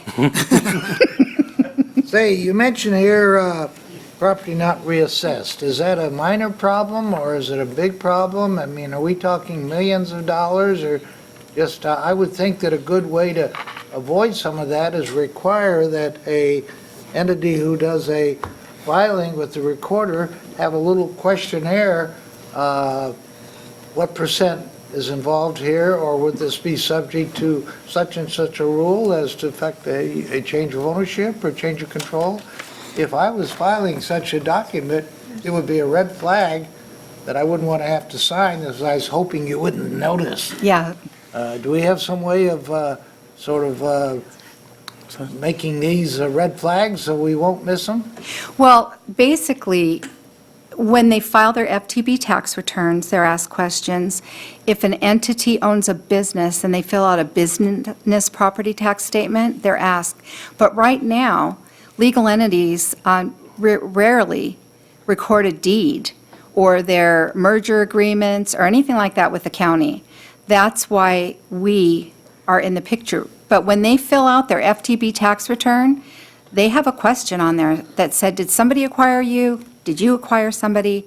Did more than 50% of your original co-ownership transfer? And if the answer is yes, they are told to file a BOE 100B with us and given instructions to do so. So pretty much every taxpayer is notified. The next question is, I see on your sheet here, you talk about aging workforce and staff leaving, but virtually all of your discussion was about staff leaving. I'm more interested in aging workforce because I'm in my 80s and Okay. I'm not looking for a better job. We had May Lee up here last month, who's 99, and she's not looking for a better job. I'm here to say that people over 60 or so can't get a job generally except as a greeter at Walmart. Right. And there may be such people with assessment backgrounds who would love to have a job. If we can reach out to the geezers, male and female, that are out there, we may find some very good talent that would love a $39,000 a year job. So I'm here to speak up on behalf of the aging people that we may not have thought had much to offer. Thank you very much for those comments. We try to recruit talent wherever we can. We're not discriminating against age. What we're trying to say is that a lot of our work staff that we already have are nearing retirement, and as they go into retirement, it magnifies our retention program, our retention problem, because they are retiring. So we've had Baseball player Luck is retiring at 29. 29. He's pulling his retirement early. Yes. I retired from the city of San Diego at 31, I think. Okay. I would like to also ask about legal entities. Do we care whether they're current or not? I have a corporation that I dissolved and rescinded 10 years ago, but I still have a bank account. I still write some checks on it. It's not really a corporation, but I mean, I could submit the name to you and you wouldn't know or you wouldn't care. Huh? Okay, so we're not concerned with legal entities that don't hold an interest in California real property. We're only concerned with someone who acquires control or acquires ownership of a legal entity that holds an interest in California real property.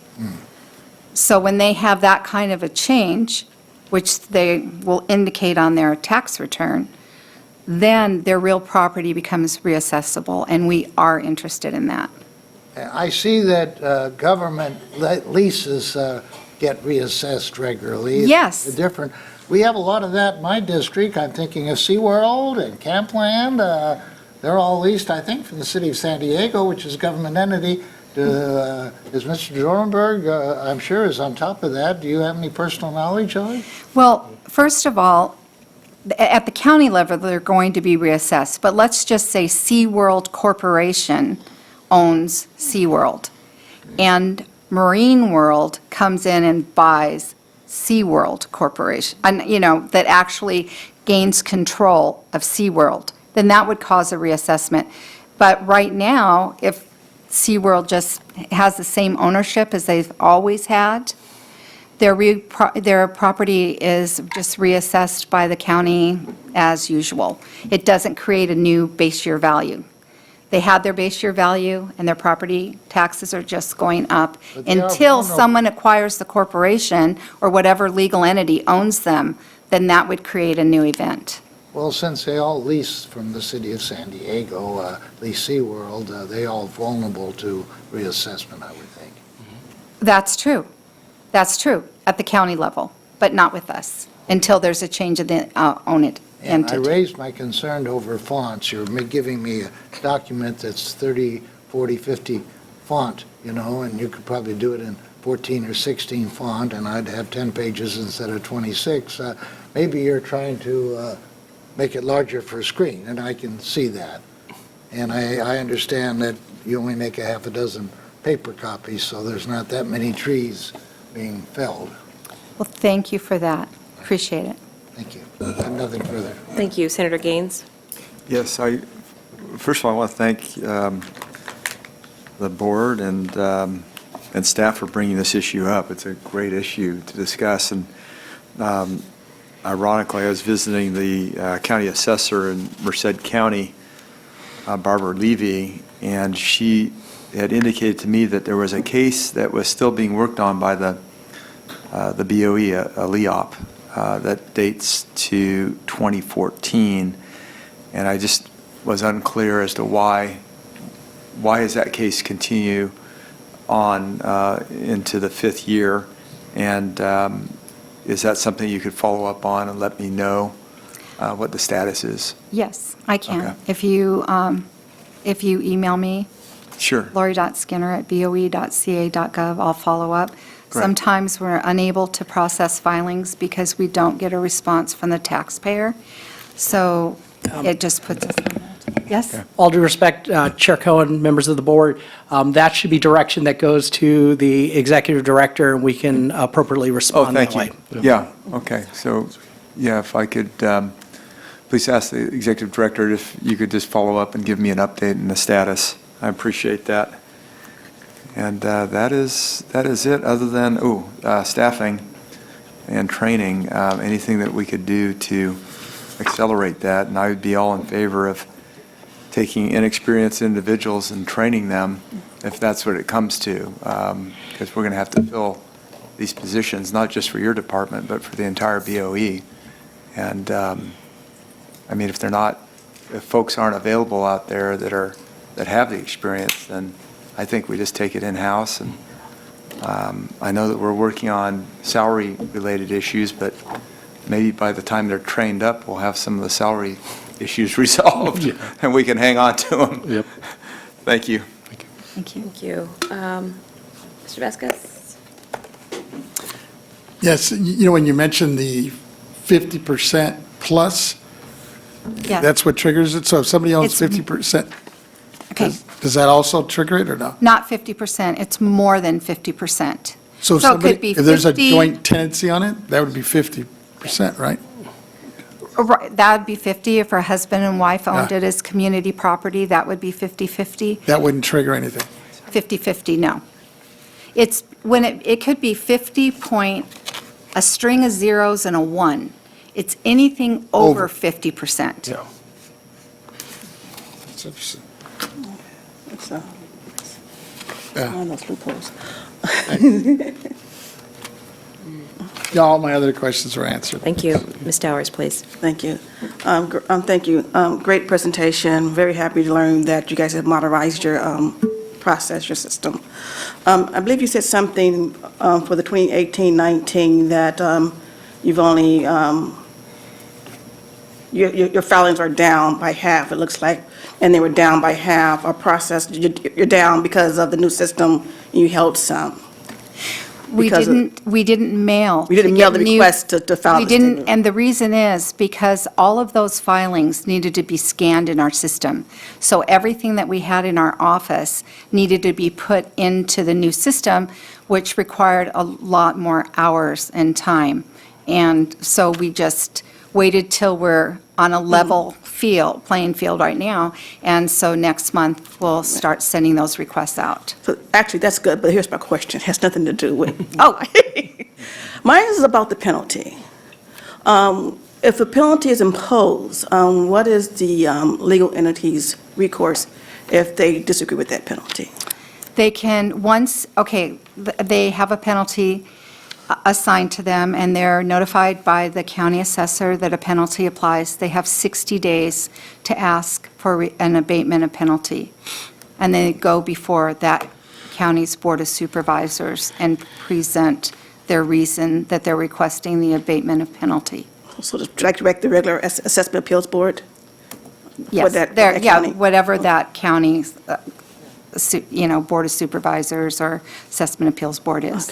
Okay. Yeah, they have 60 days 60 to days file. to ask for. Right. And if they, 60 days to ask for relief, and if they don't get the relief, then they can go to the county supervisor. No, my understanding, Dave, what is your understanding? I thought it was, they have a hearing in 60 days. They have 60 days to ask for a hearing. Well, they have 60 days to request a hearing, then a hearing is scheduled, is my understanding. Based on the calendar. Based on that particular county calendar. Okay, I understand now. Exactly. So they have 60 days to dispute. From the time, yeah. From the time that it's imposed. From the time, yes, they're notified that Okay. they have a penalty. Okay. So the ones that BOE did not send a request to file, and let's say that there was a change in ownership or a change in control, would they still be subject to this penalty if they didn't complete the form within 90 days? That's a very good question. They're not going to be penalized. The penalty comes from the date of the change of the event, not from, they have 90 days from the time we send them a mailing, but I can't think of a case where by the time we get the results from the Franchise Tax Board, and they list all the entities that answered yes to the questions, their changes of control were, Exactly. Yeah. they were already, they should have self-reported. So they're already subject to the penalty, Yeah. most likely. Right, exactly. That's what I was wondering, too. Yeah, no, I just want to make for- sure that they were already subject to the penalty, and your guys' decision to delay requesting the form is not causing additional penalties against them. Yes, Ms. Towers, that is correct.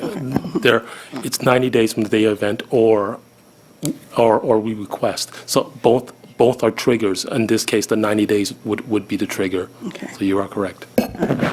Thank you both. Appreciate it. Thank you. Follow-up. Yes.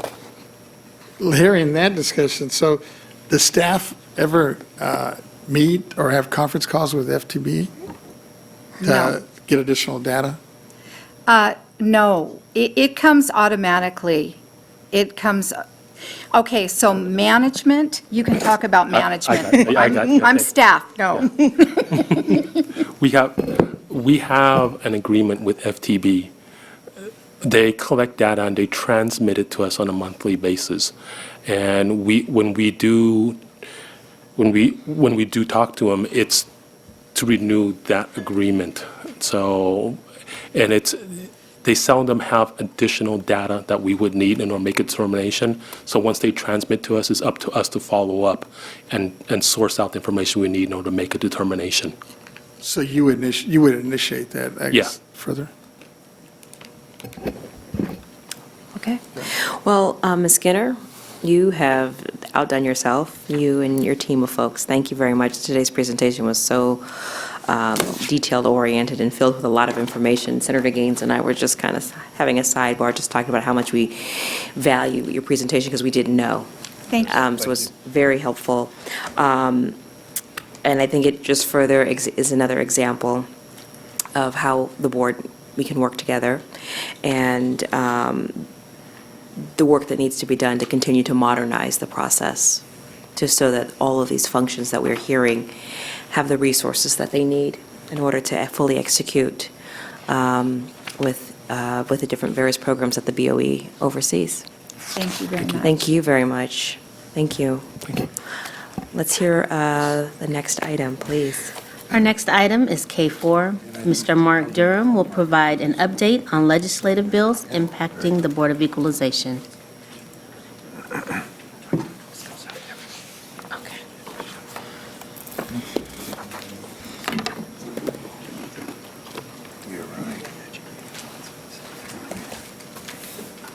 It's the same one? Only about 300 recorded behind. Not too bad.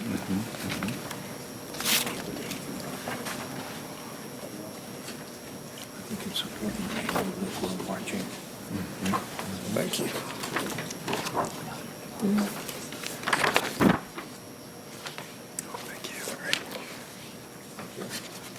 Is this to replace the one that we were given previously? Correct. Yeah, it's an updated one. Okay. The latest and the greatest, right? The latest and greatest, thank you. Good afternoon, Chair Cohen, honorable members. I'm Mark Durham with the Legislative Research and Statistics Division. Starting off with the legislative calendar, this Friday, August 30th, is the last day for the fiscal committees to meet. September 13th is the last day for each house to pass a bill, and October 13th is the last day for the governor to sign or veto bills. Moving on to the bills of interest, AB 872, Aguirre Curry, is a change in ownership, the parent-child transfer. This was moved to engrossing and enrolling, which means that staff in both houses are preparing the bill for the governor's desk. Senate Bill 577, Hueso, that's our bill. This is the BOE-sponsored bill on administrative and personnel services. This is scheduled for actually today on the Assembly, so I haven't had any update on that yet. I tried to look during lunch, but there wasn't. I couldn't get any.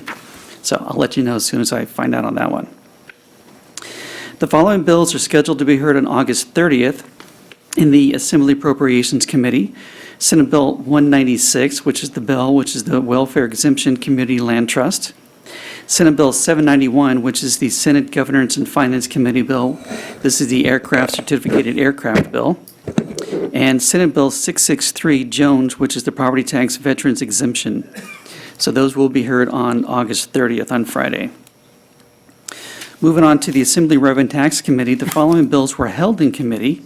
This is Senate Bill 364, the Stone, the property tax, the base year value factoring for veterans, and also Senate Bill 562, which is the Morel property tax disabled vets exemption. And for ACA 2 and AB 576, there has been no change on those. Okay. And that's Thank it. you. Thank you. Any questions? Any other questions? I think we can keep moving. Thank Great, you thank very you. much for your presentation. Sure. Very good. Okay. I think now we're going back. Yes. Going back. Our next items are K1 through 3, or actually just K1, Administrative Matters. The first item is the Executive Director's Report, Statewide Hearing Cost and Logistics. Ms. Flemings is here to present. Good afternoon, members. Chair Cohen and honorable members, I'm Brenda Fleming, Executive Director. This month's report, members, will include updates on, I'm going to go slightly out of order, if you don't mind, from how it was posted on the pan. I'll take up first updates on the operational priorities, a walkthrough of our budget for fiscal year 2019-2020, the cost and budget for a facilitated session for a board member strategic plan, the cost, budget, and logistics for statewide informational hearings. If I could draw your attention first to our operational priorities, the dashboard that you are familiar with at this point. Just a couple of points here. The state assessed property valuation process. We've got about 16 petitions filed to date. Staff are in the process of reviewing the filings, scheduling appeals conferences, and beginning to draft responses. As that work proceeds, members will absolutely make sure that you're kept informed. If I could direct you to item 2, website compliance. The website is currently, as was indicated last month, also is in compliance. Staff continue to remediate any links or any challenges that we're having with the systems. They're doing a tremendous job of keeping on top of it. We hope to be done with that link reestablishment and cleaning some things up over the next month or two, and then at that point, we'll resume the modernization of our BOE website. If I could draw your attention to the third item, 2017-2018 Annual Report. As was shared for the last few months, we were on target to publish that August 2019. We've done so. The information is available on our website. You've received an email with a link to share that information with you. We're anticipating hard copies to be following soon, and we'll make sure that you get an ample supply of those. I'd like to extend thanks and appreciation to the staff who worked on that report. It's actually a 2017-2018 report, again, so it was for the prior board, but we did want to acknowledge that we've got a new board at this point. So please, if you get an opportunity, please take a look. I'm going to skip on number 4 because I think we've addressed that for a number of hours this morning. Our Taxpayer Bill of Rights was completed this morning, and thank you to the board and all of our guests that arrived today to participate in that public hearing. On the County Assessor's Handbooks, we talked a little bit about that this morning. The 3 Assessor's Handbooks are continuing in process. To date, approximately 50% of the information needed has been gathered. Staff will continue to work on that, and we're anticipating probably a December timeframe before you'll get those handbooks ready and published.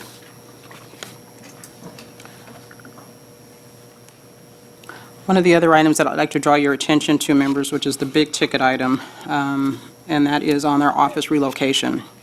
As you know, members, in the prior months, I've been providing information on the office relocation. We received a green approval from the Department of Finance previously to proceed with the leases for the board members in their downtown locations. Earlier this month, around August 9th or so, the Department of General Services generated a letter to the Joint Legislative Budget Committee, which is within their scope of duties to do so, where they just wanted to, from their perspective, they just wanted the opportunity just to confirm that everybody was okay with the process. I can't at this point tell you exactly, their internal operations and decisions as to why they decided to do that. But what that triggered was a subsequent meeting with the Legislative Analyst's Office, at which point we were joined by a broad range of legislative staff, the Department of Finance, General Services, LAO, as I indicated. The course of that conversation was just that the legislature will continue to, at this point, the Joint Legislative Budget Committee will be meeting. The letter has been submitted to them as of August 9th, so there will be a 30-day period for the Joint Legislative Budget Committee to respond to either a thumbs up or a disapproval of our request to proceed. That is a definite glitch because we had previously received the approval from the Department of Finance and the Department of General Services that we were authorized to proceed. So we're still trying to understand it, and I certainly want to be respectful of my partners at DGS and Finance, as we do a lot of work with them. This one just took us a bit for a loop. And so we did have the opportunity to talk to the legislative representatives also, in addition to LAO. We are confident that all of the information that we provided during the course of their Q&A and that discussion, all of the information is solid. It's been publicly presented. We absolutely are reducing our footprint for the board members' Sacramento district offices and the monthly cost to the state substantially. And so during the course of that conversation, that was presented and agreed, and everyone does agree that it's a significant savings. I think it's more probably just a state process of checks and balances. So I specifically had the opportunity to talk to some of the legislative representatives to try to determine if there were any concerns that they had. They just wanted the opportunity to take this information back to their leadership. So probably in the next week or so, we'll be hearing back from them, and I can certainly come back and make sure that you're informed. The net result of that conversation is we are on hold until that 30-day period ends before we can actually sign the leases. And as you know, we were close to signing the leases over the last couple of weeks, so it did cause us to suspend our progress. I'm sure you'll have questions. I'll proceed with the next. Any questions at this point, or I'll move to the next item? I do. Okay. Well, we're saving them for the end, okay? Okay, I'm sure I'm going to hear about it. Yeah, We're not letting that go. Okay. right. So want me to let that simmer? I can take another topic, or would you No, like me keep to going, pause? down this list, let's hit it. Okay, so that concludes the operational updates for this month. Wait, what? That concludes wait, this list? Yeah, yes, ma'am.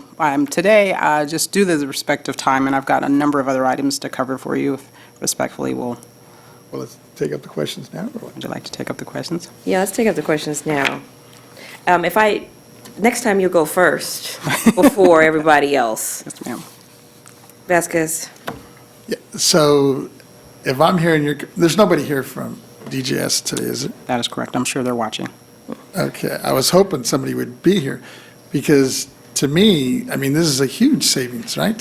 Significant. From the move that they wanted. Right, Or and we're DGS recommending. Exactly, yes. So why would you hold something up? I mean, you'd want to hurry up and sign these leases because of the savings, you would think, no? That's a true statement, and it's not DGS that's holding it up, it's the process. Once the state entity, and it was either be the Department of Finances, typically the agency that would send the notification to the Joint Legislative Budget Committee, DGS has the option to exercise, and so they exercised it. So the issue there is, once the letter is generated to the Joint Legislative Budget Committee, that's when the 30-day clock ensues. And so you're now waiting for that 30-day window. So it's not DGS specifically that's deciding to, it's the process. So and the letter's dated August 9th, And who triggered that process? the Department of General Services. So why, you said it's not their fault? Well, I'm not saying that they are not the entity that's holding it up. It's the process. They initiated the letter to Joint Legislative Budget Committee. So they But they triggered had a it. choice of not, I would suggest that they probably had a choice. I'm not inside their management team, Mr. Vasquez, so I can't tell you exactly why they pursue this option. It's within their jurisdiction and their right to do so. We're trying to get that information. The facts at this point are they generated a letter on August 9th to the Joint Legislative Budget Committee, and that process is a 30-day window before we can resume signing leases. Wait, hold on, Mr. Schaefer, are you finished, Mr. Vasquez? well, no, but I mean, on the one hand, I know you're trying to be respectful, and you're telling me. I'm not happy, believe me. No, but they obviously had a choice, and they Yes. chose They to put chose. us through a process that's delaying the Yes, savings. yes. And that's kind of beyond me. I mean, here is a good example of how the bureaucratic process really is delaying a savings. Even though, you're right, it's only 30 days, but 30 days is 30 days. 30 days, for us, it's significant because we were close to inking leases. And signing the Very lease, close right? to inking leases. So now you're on hold. We're on hold. And you're in another 30-day window for leases. Ms. Dowers? So at the end of the 30 days, if the committee has not ruled one way or another, do you just move forward? So the typical process is that the Joint Legislative Budget Committee doesn't necessarily send an official response. Sometimes it's just a sort of a routine process, so if they don't generate a letter specifically, typically it means that it's approved. So one of the things I ask about is, if they saw, back to the legislative representatives, if they saw anything that was going to be risky or draw any concerns, or if they saw anything that was a problem, I would ask, for the opportunity to know about that. They did ensure me that if there was something that raised a problem for them, they would let us know right away. So today is the 27th, we had the meeting on the 9th, and so I'm going to give them this week to see what kind of information we can get. Okay. Mr. Schaefer? Thank you. Ms. Fleming, I would think that our governor's office is trying to have a more efficient administration in the running of our government. I don't think the 30 days means they have to take the 30 days. They may have the opinion, yippee, yippee, we've got 30 days, and that may be true, but if they can do it in 10 days or 20 days, I think they should, because, time is money, and we all have private lives and have to plan.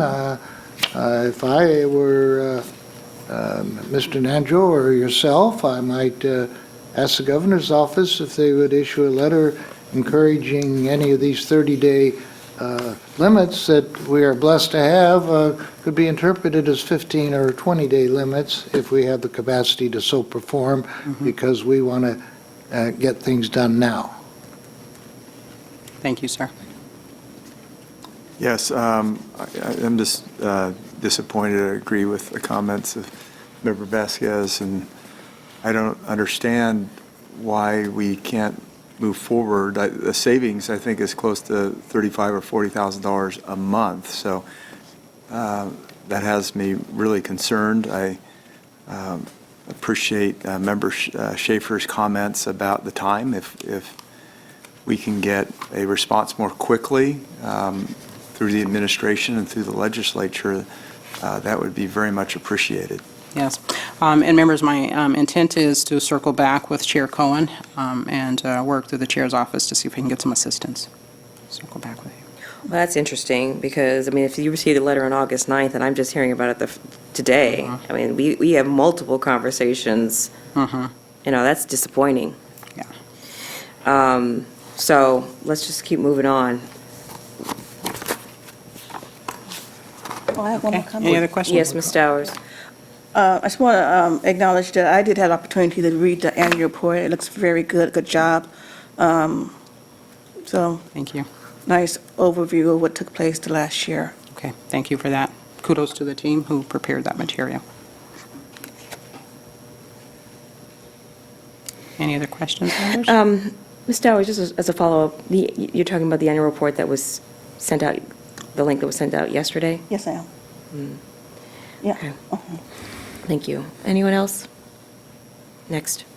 So, members, sorry, that's not the most pleasant news, but we just recently had the discussion with the LAO, so I just wanted to provide that update for you. Okay, next up, if I may, the pie chart, yes, thank you. The BOE, one of the things that we've talked about over the last couple of months, we did kind of a budget process overview, and then we were joined by the Chief Deputy at the Department of Finance to give us an overview of the governor's budget. And so what I wanted to do this month is give you a little bit more breakdown of how money, our $29 million budget, I'm going to round it up to $30 million for simplicity in today's discussion, but how that is actually allocated across the departments and down to the division levels. As we discussed, the actual budget for the fiscal year 2019-2020 is $29,951,000. The budget is organized fundamentally into two main components: personal services, which is the people-related cost, and then operating expenses and equipment. In general, approximately 80% of our budget, of that $29 million, is allocated to personal services, so it rounds at about $25 million. Approximately 20% is allocated to OE&E, so about $5 million. Personal services is primarily designated for staff salaries and benefits, and the operating expenses and equipment covers general operational daily expenses and the equipment cost. Members, each of you has a budget, and we've walked through your budgets before. For the fiscal year 2019-2020, your budgets are structured similarly, bless you, your budgets are structured in a similar fashion in that it is organized into personal services and OE&E, operating expenses and equipment. The total budget amount for members is about $3.7 million for fiscal year 2019-2020. Rounding it out just a little bit in terms of how it's broken down for personal services and OE&E, $3.2 million about for personal services out of the members' budgets, and about $500,000 for OE&E. The property tax department, as noted on the pie chart, really is the most significant portion, over 60% of our budget. About 66% of our budget goes to the property tax department. Their budget is approximately $11 million for this next fiscal year. Approximately $9.5 million of that is for personal services, the people cost, and approximately $1.5 million for OE&E. Broken down further within the property tax area is county assessed and state assessed. The state assessed is approximately $4 million. County assessed is approximately $6 million. Out of that, approximately $11 million. The balance of their budget is allocated to cover the other units in property tax, TAS, the property tax administration, the other staffs that are there. The executive department's budget is approximately $3.2 million and covers the legal department, board proceedings, taxpayer rights advocate, ledge research and statistics, and the executive office. and the executive team office that's represented is about 19% out of that pie chart. In general, estimates are legal as a unit is about a $900,000 budget. Board proceedings is around $800,000. TRA around $200,000. Ledge Research and Statistics is about $300,000, and then the executive office that covers also EEO is about $1 million. How come this is not, It's not up there. it's not up there, it's not? It's this. I know, I mean, like, it should be a little bit more A detail. little more detail.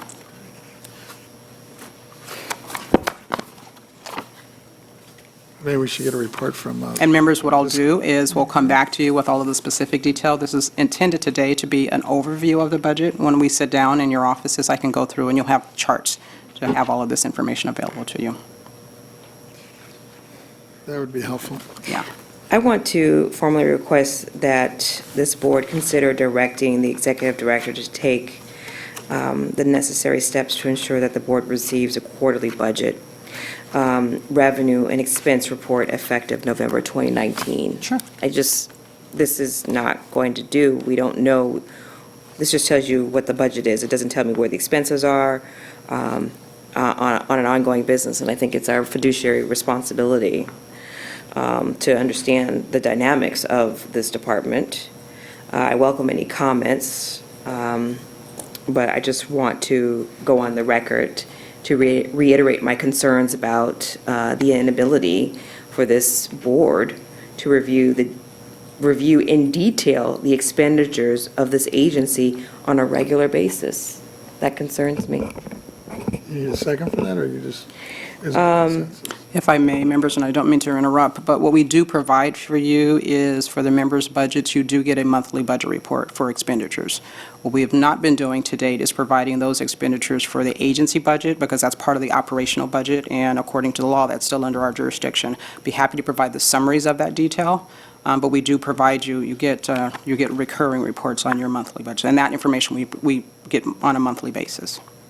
Okay. So I'm certainly, but what we could do, if you're comfortable with that, I'm totally open to, in the spirit of transparency, certainly could come back to the board. We can do it in your individual meetings, or come back to the board and provide more general updates on the agency's budget. But historically, we've not been providing that level of detail because it's under the operational aspect of the organization. Well, I also like to correct the record that we do not receive monthly reports on where our budgets are. I have only received one report in the last 8 months that I've been on here. I don't know if other members, I don't know what you guys receive. You've received one? I haven't seen it. You haven't seen Matt one. might have, but I haven't. Well, as the member, it's important for you to know what your budget I've is, asked- right? I've been asked. I know. So I think it's a little disingenuous to sit here and say that Sure, I that it's appreciate that. presented and it's not. Could I just? Yes. Just because Just a minute, hold on, we're going to get Senator, and we'll get you next, and then, I have seen Yes. monthly reports. I've reviewed them with my staff, so, and we've done it at least on a couple of occasions. I can't remember if it's 2 or 3 times. 3 times? Okay, so I'm just speaking from my office. all right, well, I'm speaking for mine. Ms. Stowers? Well, I don't have a budget, so, well, different kind of, we have a different budget, but I do have a budget. I just wanted to get clarification as far as providing monthly, quarterly updates, whether it's the member's budget or the agency's budget.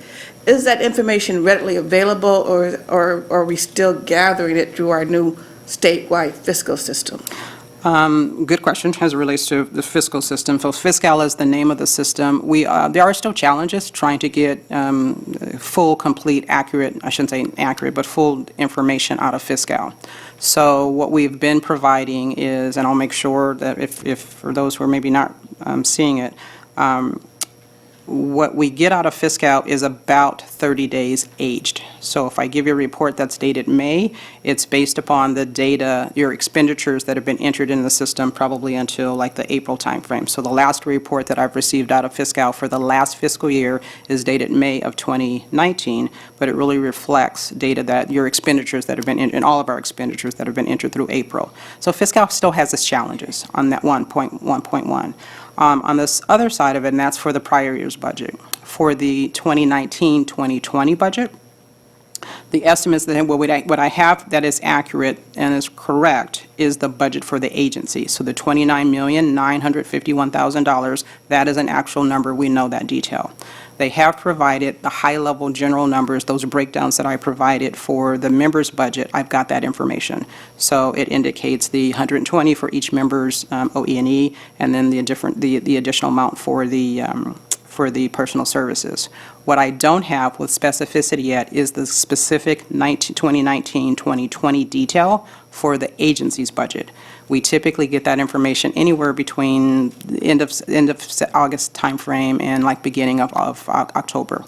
So I'm still waiting for that level of specificity. I will tell you that under normal circumstances, the board, we would have regular recurring discussions at BOE 1.0 on the budget and give you regular updates. Fiscal is causing some challenges with us getting that information timely. So there is a delay. Okay, thank you. I'm looking at staff over here. I haven't seen one. That's fine. It does, you know, Yeah, and if you've not, then my apologies for that, but we do have the regular, we'll make sure that each member has that confirmed. So, I mean, I just want to say that I've asked that the executive director bring to this body that this board receive quarterly budget of the revenue and expenses starting November 2019. Are you referring to our individual or the Nope, overall? I'm talking about the overall department. Okay. I'll leave your own budgets to yourselves. So you're talking about the agency's budget? I'm talking about the agency's Agency's budget, right. That we're basically responsible for. I don't, clarification, Chief Counsel, did you say that under the law, that's within your jurisdiction? And So, yeah, and this is where it gets, and just to be candid, members, this is where, hi, Henry. Hi. This is where it gets uncomfortable for all of us, because we're now operating under AB 102, and so that's where the separation is. And so I'm trying to operate under the rules. Currently, under AB 102, the operational responsibilities for the agency aspect of that belongs to the agency side. So you're responsible for your budgets, I provide that information, but as it relates to the agency's budget, it's not that you can't be exposed to it, and in fact, there's some specific language, even with an AG's opinion on BCP's budgeting, et cetera. So it really falls under AB 102, under the jurisdiction for the executive director and to handle that on behalf of the agency. So I have no So problem. how do you reconcile with the fact that, I mean, it has to do with transparency and visibility? How does the general Right. public know what about the that. agency is doing? And from that perspective, I am comfortable coming back on a quarterly basis to make sure that that information is presented to you. I'm just sharing with you, you know, in terms of what the law says, where the separations of duties are. From a public perspective, from a transparency, the budgets are public, so there's nothing to hide there whatsoever. I'm more than happy to come back on a quarterly basis. As long as I can get accurate information out of fiscal, I'm more than happy to come back and provide a quarterly report so that the board and the public has that information. So to kind of dovetail in that, you may remember that way back at the beginning when I know it seems like ancient information, but when I provided the legal administration training, I did talk with the board members about the whole concept of AB 102 and what it was doing, and specifically, one of the key tenets of AB 102 and what it gave as the reason it made the changes that it did was it was admonishing the prior board and prohibiting any boards from interfering with the operations of the agency and left that to the agency. So there's kind of a fine line about, you know, again, as you are correct, Chair Cohen, transparency is one thing, but the line that has to be watched, and as you folks know, I've sought out and gotten 3 AG opinions which have kind of around the edges, nibbled on these issues in various degrees, but it's been consistent. And the consistent advice or ruling is that the board cannot interfere with the operations of the agency. So define interfere, what does that mean? Well, I mean, if it's about how the agency operates, that's not really your concern. Now, you can provide guidance as to what you believe the priorities are. You can you can address issues. You can ask the executive director. The executive director is the secretary to the board. They can be directed to put agenda items on. They can be directed to work on activities. But again, going back to AB 102, the key tenet of AB 102 was this is first and foremost a taxing agency. It's got to be able to do its taxing functions. So to the extent that the board has interests in things they want to do, first and foremost, it cannot interfere with the with the operations of the taxing agency.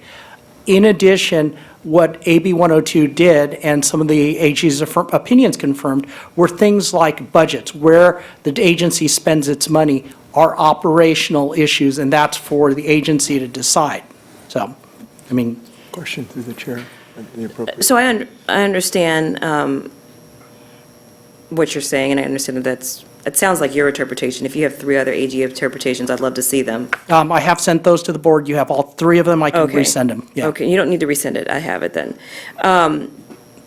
We're not asking, we're not creating interference. It's a matter of operating efficiently and responsibly. Sure. That's all it is. I'm asking for the numbers, the same numbers that you presented today. I'm asking for more details. The same numbers that we heard from LEOP presentation, from letters to the editor. I mean, like, letters to the editor, letters to the assessor. assessors, yeah. I mean, like, these are very, And don't get me wrong, there is nothing wrong with that. That's fine. I think what you heard the executive director explain to you is 2 challenges. First and foremost, it has not been an easy process for the state to convert to this new fiscal accounting system, Fiscal. And what it's been doing is, I was listening back there. I think, I can't remember if it was Member Gaines or somebody mentioned that they may have had 3 reports over the last 6 months. If you stop and think about what the executive director was indicating, our reports are about 60 days behind. If you think about the data, the last report I think you mentioned you got was May based on April data. Just got May. So if you go back 3 months, that's January. So that's probably why you only have 3 months, is that's all the data we have. I fully agree with the board, and there are others in the state of California and outside of the state of California that agree this is not a good system. I mean, how do you run an organization being 60 days behind on your fiscal data? But that's unfortunately the reality we're dealing with until Fiscal gets its bugs worked out. So. May I ask a quick question on that? just real quick, I'm sorry, he was next. Oh, and then no. we'll get If back to you. if I could, thank you. So I just want to get clarification. So letters have been sent to the Attorney General's office, right? We've requested opinions, yes. In reference to AB 102 and our authority. Correct. Given that statute. So we really don't control the budget for the running of the Board of Equalization. It's the executive director that's responsible for that. Correct. But just clarification, we can get updates Yes. and know where we are. Yes. And then we can comment. I Absolutely. believe, right? If we think that things Absolutely. are awry, we can comment that in a public hearing to the Yes, executive we can. director, or even Yes. privately. Absolutely, fully within your rights. Okay, so I'm just trying to. Any inquiries, and if you see clarify something, what or, we- because at the end of the day, and I don't mean to jump in front Sure. of Henry, at the end of the day, I'm still the board secretary, so we've got the law, but I'm also your board secretary. So I have a responsibility to make sure that you're informed, that the agency on your behalf is running successfully. So even though the law, it's very, very odd, because again, the role is in this dual level of Bifurcation. service. Yeah, exactly. So it's my intent to make sure that you're fully informed about, all the things that I'm informed that are on my desk. We certainly could come back, and on a quarterly basis, we'll provide the reports. Again, the reports are not always current, but I will make sure that you have that information.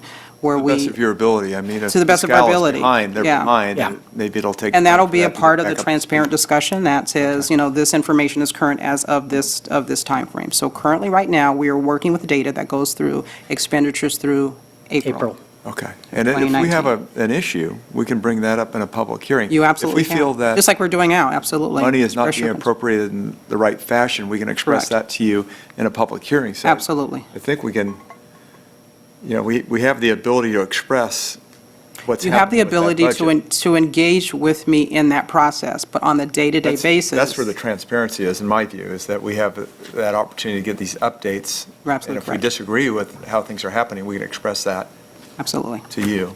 Agreed. Yeah, The public absolutely. gets to hear that. Absolutely. Yeah. again, just as we're doing now, there are going to be times, where we're just providing the data as current as we possibly have the data available to us, engage in the exchange of Q&A and questions, expressing concerns, asking for additional reports, different levels of detail, et cetera. Absolutely. Thank you. That's the Ms. process. Dowers?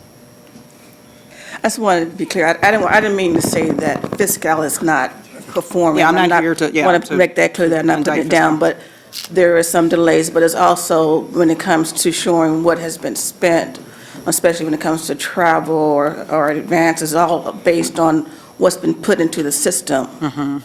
So if your staff is out traveling and they have not put in a travel reimbursement claim, then that won't show. The fiscal is going to, and in terms of the expenditure report. Expenditure side of it. Will only reflect what has been keyed into the system as of that report. So again, even though it says May 2019 report, it's showing whatever information that has been keyed into in. the system up until, and that point, it's up to anything they had through April.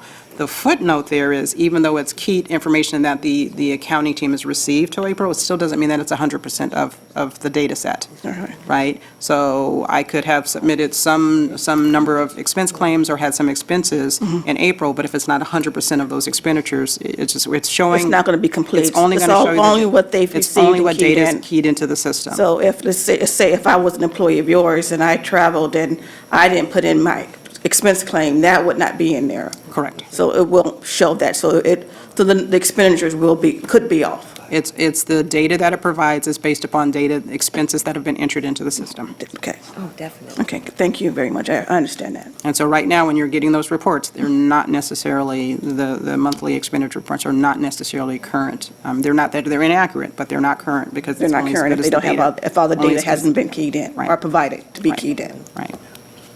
And just a footnote, members, our agency is not the only agency that's being impacted by fiscal. Fiscal is a statewide financial management system, and so it is going through its growing pains, certainly. Can we have somebody from Fiscal show up to the next meeting? You could, Maybe perhaps you could just reach out to them Yeah, on your own and and then you could report back to us. All right, keep it moving. okay. Any other questions on the budget, members? I appreciate the concern and the frustration. I appreciate it. So do I need to take a motion to bring this back? I for can take order? that as an assignment, Ms. Cohen. Thanks.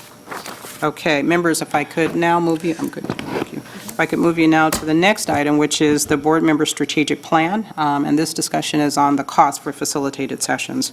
The board requested an estimate, an amount of not to exceed $4,999 for a consultant to facilitate a strategic planning session, and that session is to be with the board members. Using the normal state contracting process, the contracts team requested quotes from the vendors, so we wanted to use a healthy process. And the request included for that vendor spoke to the scope of work, the nature of the work that the consultant would be asked to do, the duration of the sessions.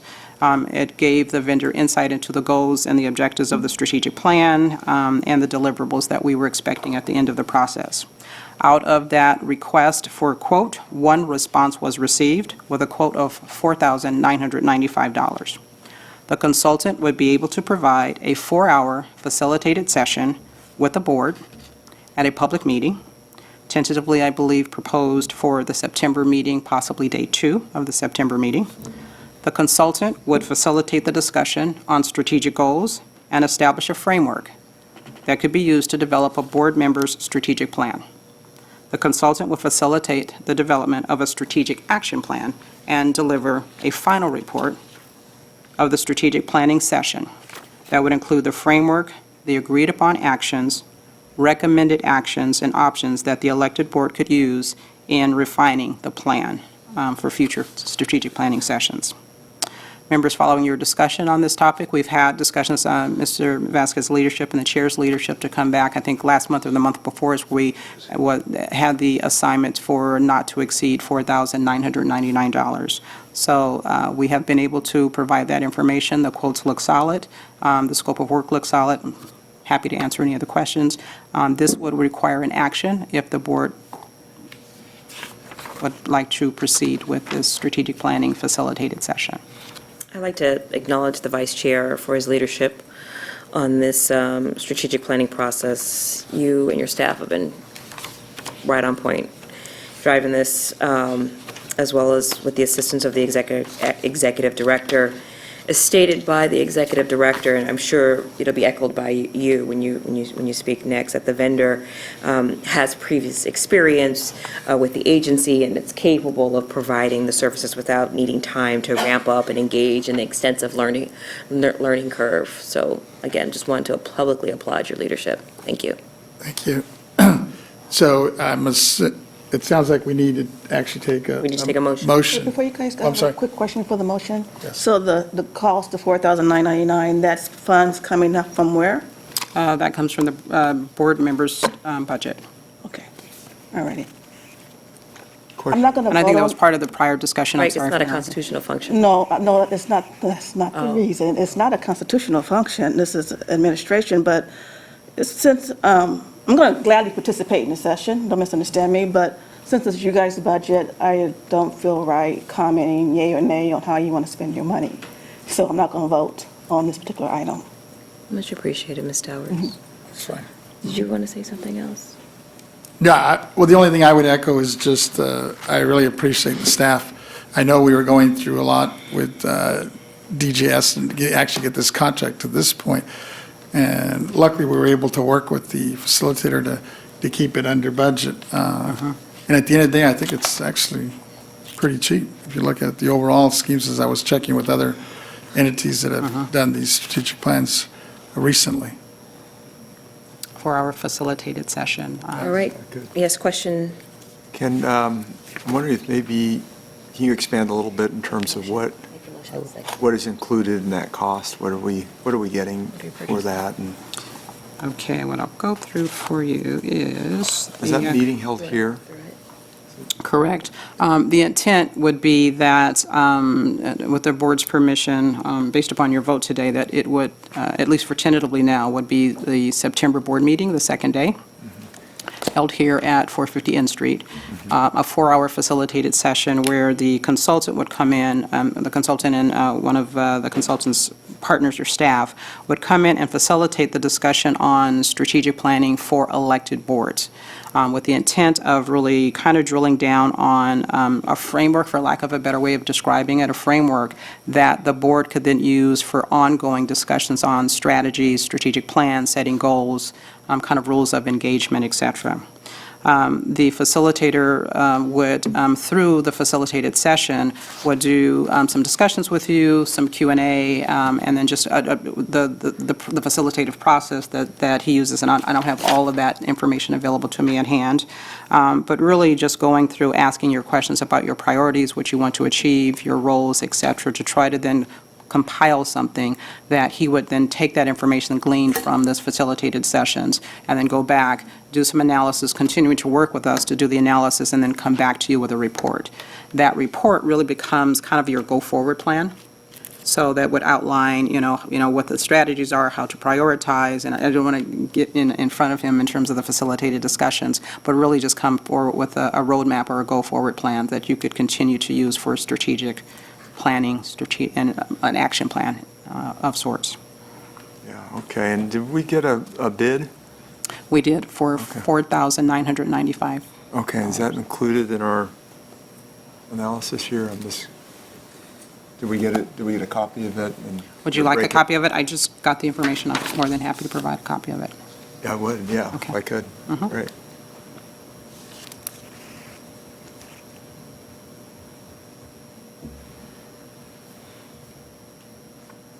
Okey-doke. I'd like to move it, since we did, as a consensus, at the last meeting, say as long as we kept it under 5,000, that there was a feeling from the board that we'd move forward. So I'd like to move that we allow or direct our executive director to move forward with this contract. I'll second that. I'd like to thank Member Vasquez for working on the budget and keeping it reasonable, and we'll go from there. Yeah, thank you. And just members know that I will be working with the vice chair's office and the chair's office to work through any of the additional details, and so we'll make sure that that information is provided back to you. All right, so motion was made by Mr. Vasquez and seconded by myself. We can take this without objection. Also noting that Ms. Stowers is not participating in this vote. All right, without objection, motion passes unanimously. Thank you. Next item. Thank you. Members, I'll now draw your attention to, you can remove that one. Members, to the statewide informational hearings. You've agreed on previous board meetings and had discussions about informational hearings. No slide, please. You've agreed to proceed with a series of informational hearings for discussions on issues that are crucial to the long-term health of California's property tax system. Consistent with our constitutional duties and our responsibilities, it is important, members, in my opinion, for the board to provide the leadership needed to identify and study emerging state, local, and national issues that impact the property tax responsibilities and duties under our jurisdiction. These informational hearings would allow taxpayers, tax advocates, local governments, policymakers, academics, subject matter experts, and other interested parties to participate in public discussions that would result in possibly policy development, problem-solving, workforce development. We've heard quite a bit about the need for workforce development, budgeting, and a host of other actions.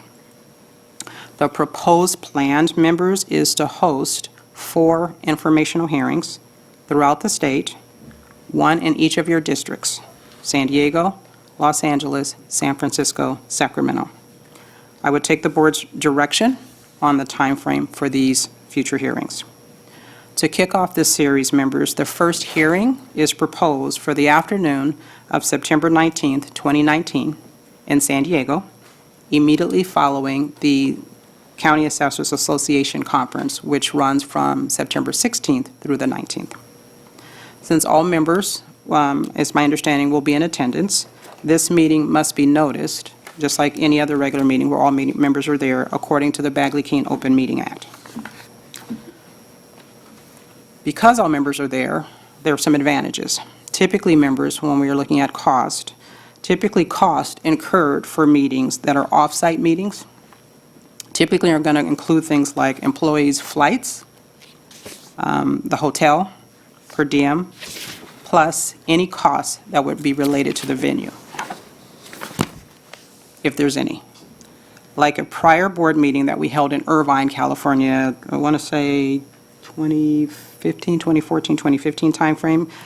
The plan for this September meeting and all of the meetings would be to partner with a local government. So for the San Diego meeting, for example, we would partner with the San Diego local government entity, utilize their facility, including their AV equipment, their audio-visual equipment, and their staff to offset the venue costs, equipment costs, and any services staff costs that would run that equipment. Since, again, all board members and some agency staff would already be in San Diego for attending the conference, there's no additional cost for us that's specifically designated for this informational hearing, because we'll already be there. Depending on the availability of the San Diego local government staff to assist us with the AV equipment, and I think I have some good news for you there. Recording, we don't need their AV. The AV equipment, technology, recording, and the transcription services, et cetera, if that's in place for the San Diego meeting, then we don't need to get that. So then our staff, we could use their staff. We don't have to have our staff to travel. So again, it would be no cost for that element of this hearing. I am pleased to share that we have received commitments from each district to secure local government facilities and staff assistance. An informational hearing in Sacramento could naturally be held at 450 N Street, and if scheduled on the second day of the hearing, absolutely some significant cost savings there. If the San Diego or any of the future events, for example, with the exception of Sacramento, would have any gaps in the services that we need, again, we would need the AV equipment because we want to have the audio, so we have recordings. We wouldn't want to webcast it, so you want the video for webcasting, and then our transcription recordings. If any of that, and CHP is also part of that service. If for any reason there's any gaps in those services, then we could look at, some either contracting with them locally. Sometimes we could work with maybe another of the local other government agencies that might have a transcriber to try to address those gaps at the lowest cost possible. Worst case scenario, we would take one of our staff and have them fly down for one day only, no hotel, to assist with that trip. If the venue has security in place, then we don't necessarily need CHP, although I would recommend, since we've already got a contract, then we might just still take advantage of that. Other than that, we would not be incurring any cost. Members, even with this cost containment measure that I just described, that would fundamentally eliminate the venue cost for these hearings. There's still always going to be some cost to doing business. So my staff have prepared, and I, again, apologize to you again, I don't have this report to hand out to you, but I'm happy to come back to you with it. We prepared a cost because I just wanted to get a general estimate of if we were to have an event in the 4 locations that I described. I just wanted to get a sense, a breakdown of, which of those events we would have flight for. None of them would require hotel. These would all be one-day events. But what would be involved in the per diem, parking, mileage? Those are kind of the core. And if, again, the venue, there's no cost for the venue. And when I look at that, we have the opportunity to do these events for a really minimal cost. So what we're looking at for that, as I estimated it, the primary costs are going to be per diem. For the most part, if I could just make a footnote, for the most part, when we're having any of the events in Southern Cal, just like we do here, for the Southern Cal events, you'd have 2 members that are traveling south. For the Northern Cal, you'd have 2 members that are, that are traveling north. To the extent that when you're in your local areas, instead of claiming mileage, we could use state vehicles. So there's a number of things of that nature that we could use that would continue to save cost. On average, just looking at the per diem and those categories that I just described, on average, we're looking at about $5,000 to $6,000 to do all 4 of these events and minimizing the cost. Members, approximately, and most of the cost that's related there is going to be for the board members because you'll probably primarily be the teams that will need flights. And so out of that $5,000 to $6,000, about 85% of it would be coming from your staff, so it would come from your budgets, and approximately 15% would come and I would limit the number of staff that would travel with me for these informational hearings. So it would primarily be myself, Chief Counsel, and Mr. Young, Mr. David Young, from a property tax perspective. So we really would be limiting staff. Again, taking advantage of the venues that are from the local governments, including some of their staff and the resources that they make available to us. If I might, I'd just like to pause as it relates to the plans for the San Diego meeting. I'd like to pause to extend our thanks and appreciation to Assessor Dronenberg and his staff. They've been extremely helpful in opening doors for us in San Diego and making some arrangements there. And so at this point, I'm waiting to get one final confirmation, but there's a great possibility that we'll be looking at the Airport Authority as a possible venue, and we're pretty close to it. Again, what I'm waiting for is really the board's approval and direction to proceed. Members, one of the things we talked about also was to give you a comparison or a complementary side of this in addition to the full board meetings. The other option is that you can complement this with town hall forums.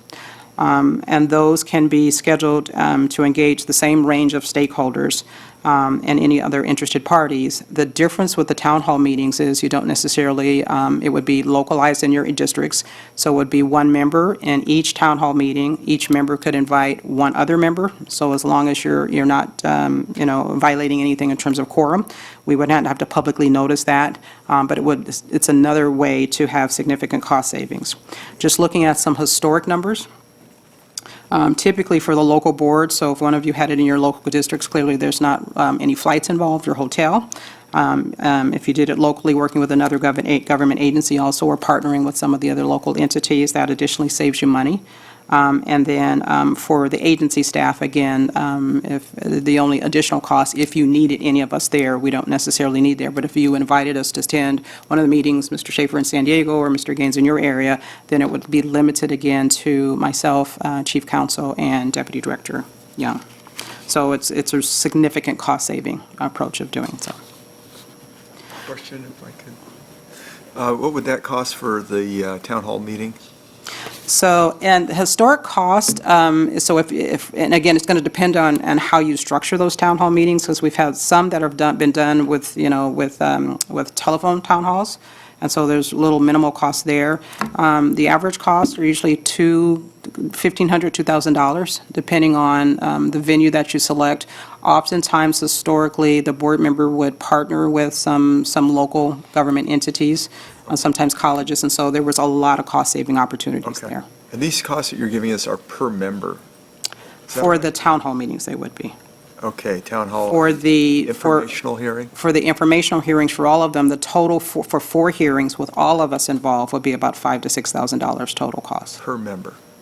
Total for all of us. Total. So you're saying Total for all of us. $2,000 per meeting? Thereabouts. If it's 2, Right. 4, 6. Right. 6 meetings, yeah, four meetings, yeah. Great, thank you. Actually, I think, I know we had this conversation earlier, we were thinking it was going to be more like 3 times that much, but now as we're looking at the venues, I know when I had my The venues. conversations with the assessor, especially down in San Diego, and then I just checked with, especially for LA, there's a couple of venues we could possibly use it be free. Exactly. And then taking advantage of being here in Sacramento for the third one, I was happy to find out that, I figured it would be a lot cheaper than what we were talking about earlier. And actually, you pretty much validated it today, that for 3, I mean, I think that's real reasonable. So, Chair Vasquez? Yes. I just had a comment here. I'm always excited about having things happen in San Diego. I want to point out that by the middle of September, our beach crowd and half of Arizona, which is in San Diego, to escape the heat, they'll all be gone back because school started and summer's over, and, the surfing season is getting lower. And I want to assure that any of our family from Sacramento that make its way to San Diego, I've got 4 free passes every hour of every day at the San Diego Zoo. It's a nice 35-minute, $60 deal, and I have 4 per day to give away, and I can do that every hour. I could get 20 or 30 of you at different times. But I do have a concern that, it's like 21, 24 days. That's really insufficient time, maybe, to put sufficient outreach to assure a good turnout. News releases, inviting city councils to participate, doing some interviews about the event with radio or TV. There's a lot of things to do, but we are just given, 21, 24 days to make all this happen. That's what the only apprehension I have is not having enough time to whoop up a frenzy, or at least a bigger crowd. I think it's a great concern. And it's one actually that my staff, we had a good conversation with Ernie when we were down in San Diego about it. And I think part of the solution is going to be the fact that the assessors are going to be there. Yes. And that's going to be really the bulk of your attendees on that Thursday.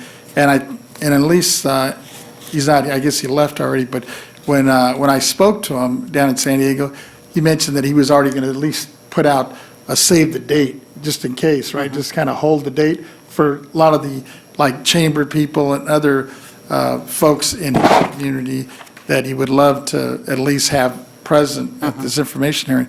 So at least from my conversations with him, I think and in the room, I think it might hold 100 people.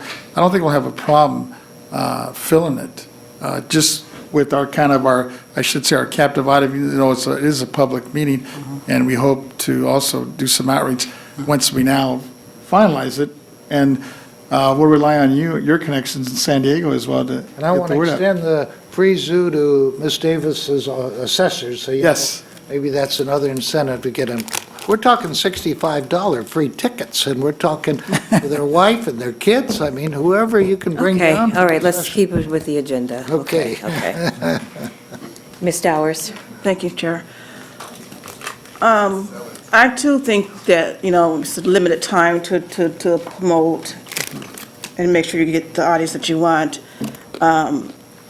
It sounds like there's been some conversation, so you got confirmation that the assessors are going to attend, that they're available that afternoon?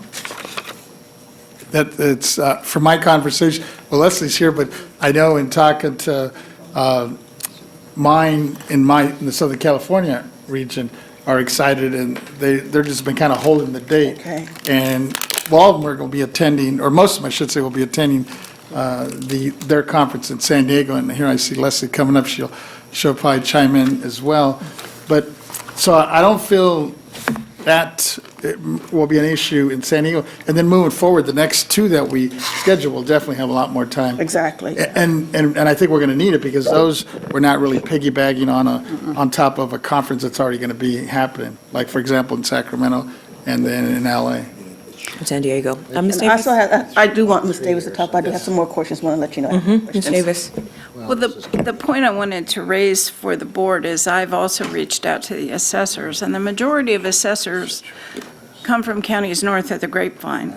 They've already made their travel arrangements, and if they haven't made their travel arrangements, they're driving, Good, Ernie's very good. and they do not want to be in the LA Basin during commute. I can tell you my experience with assessors and our conferences is that when we finish business Thursday morning at 10, they leave. It's like a vacuum out of the facility. I'm not sure you should be expecting the area to be populated by assessors staying there for the informational hearing. I would also just say that I appreciate the comment Member Schaefer, actually all of you have made about the kind of short time frame. I'd love to see your informational hearings be successful. And I think you'll find success if you're able to get the word out in plenty of time to generate some energy and a buzz.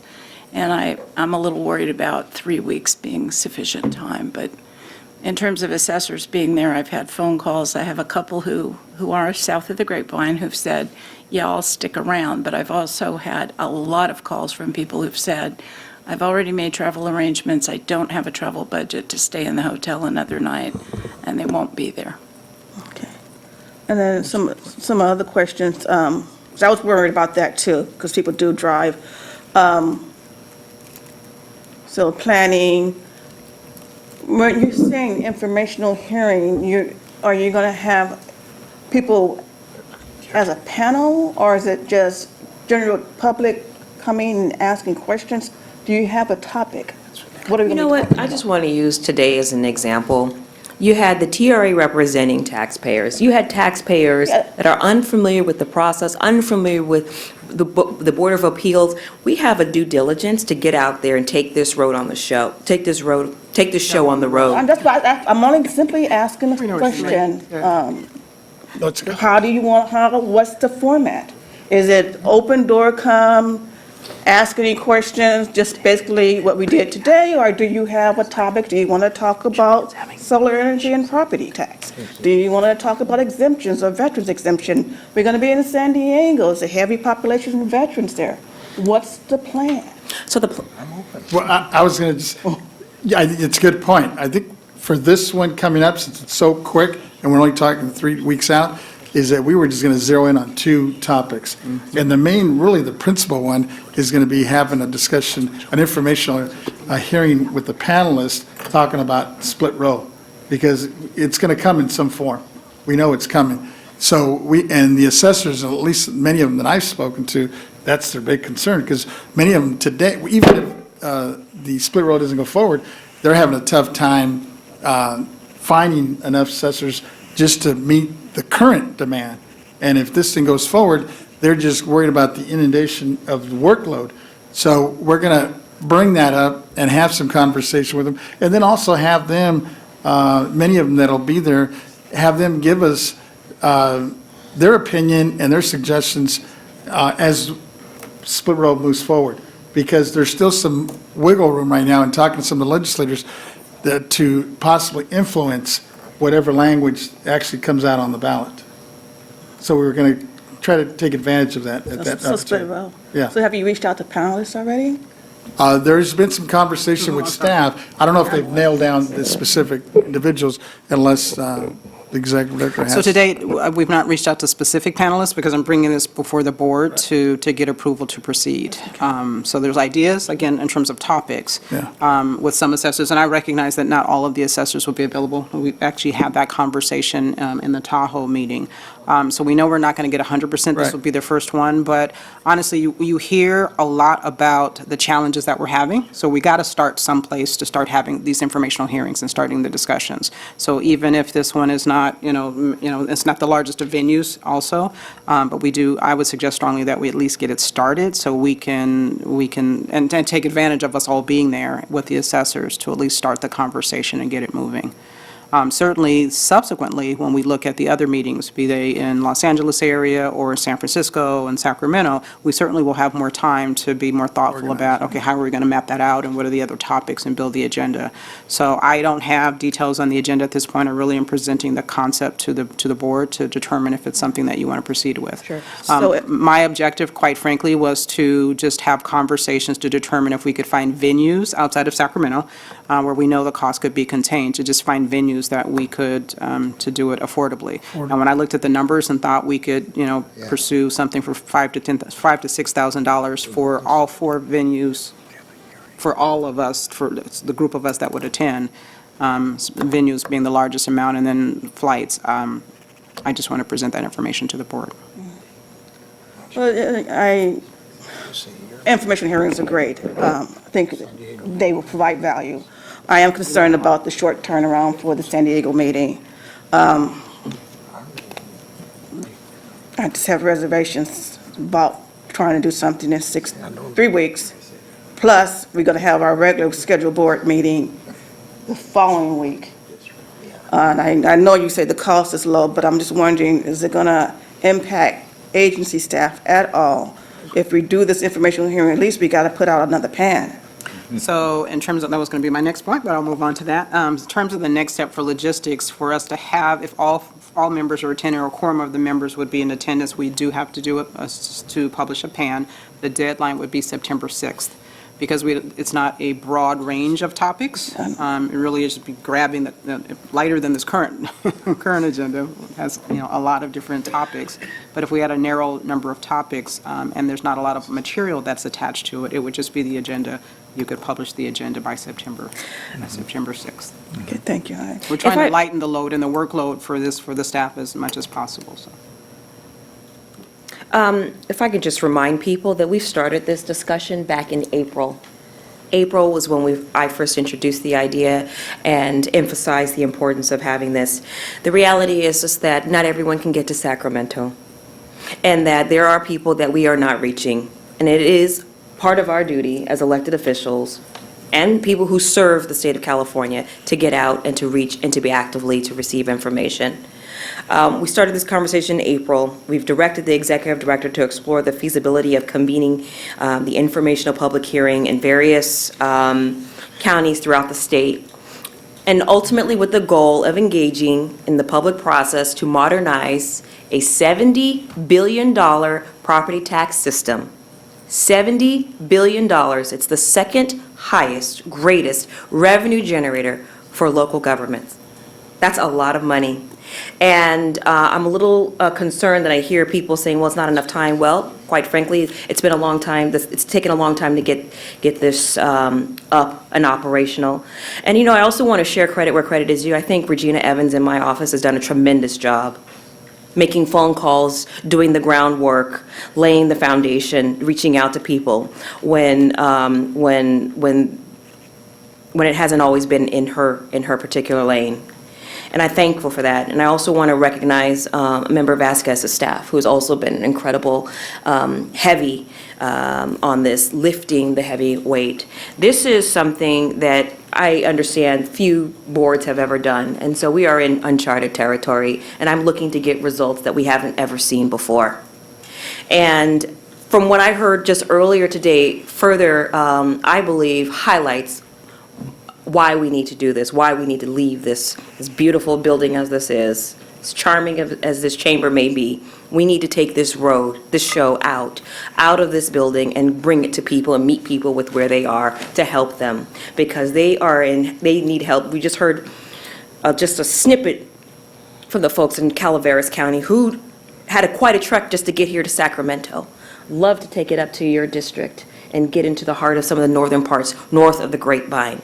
We really need to do a better job of lifting our voices and making sure that we are reaching seniors and we're reaching the disabled and reaching people who are unaware of the services that this agency provides. One thing that AB 102 did do for the Board of Equalization is it really highlighted and revealed how heavily influenced state sales tax was in this department, and how little emphasis and support was given to property tax. So let's just be really real about what we're dealing with here. So now that we know the good, the bad, and the ugly, now that we know that we are severely underperforming in the property tax area, we have to get up to speed. We have no choice. We have to continue to push and to move forward and get out of our comfort zone, particularly when it's not even going to cost us an arm and a leg like originally projected. I'm optimistic and excited about the property tax modernization initiative. People have ideas. We need to go out there and get them, and then continue our advocacy, not only here, but also in the legislature, because there's going to be a reckoning come January when hearings come through. They're going to sit back and they're going to ask, okay, BOE, you guys renewed for 1 year, we gave you 1 year, now what? What did you do in 1 year's time? And what are we going to have to show for it? So I hope that you're going to be with me. I'm going to put forward a motion to continue to move this forward. The following items that we asked Ms. Brenda to address last month, she has directed, she has reported on. She talked about the costs associated with such hearings. We identified locations as well as their costs. We've identified timelines. I think that we need to not get in our way. And please, let's just continue to move forward and push ourselves out of our comfort zone so we don't keep yielding the same results that previous boards have gotten, because they did not push themselves, because they didn't think about things like the impacts of split roll or the opportunity zones, or just creatively analyzing how property tax intersects with everyday people's lives. Is there a motion? I move it. Thank you. I'll second that motion. Are you going to be voting? Oh, I'm going to vote. Okay, Statement, if I could? absolutely. Yeah, great. I want to thank Madam Chair Cohen and Member Vasquez for all of your work in this arena. I also want to thank Brenda for her help in terms of zeroing in on the cost, because the revelation to me is this cost, I thought, might be in the $30,000 range. And I know that you've been working hard to try to figure out, how do you cut costs? How can we do this in a free venue? And we're looking at $5,000 to $6,000 per meeting. Yes. And so I think that Actually, makes... Less. Or less, Total. That's For the three. For, yeah. even better.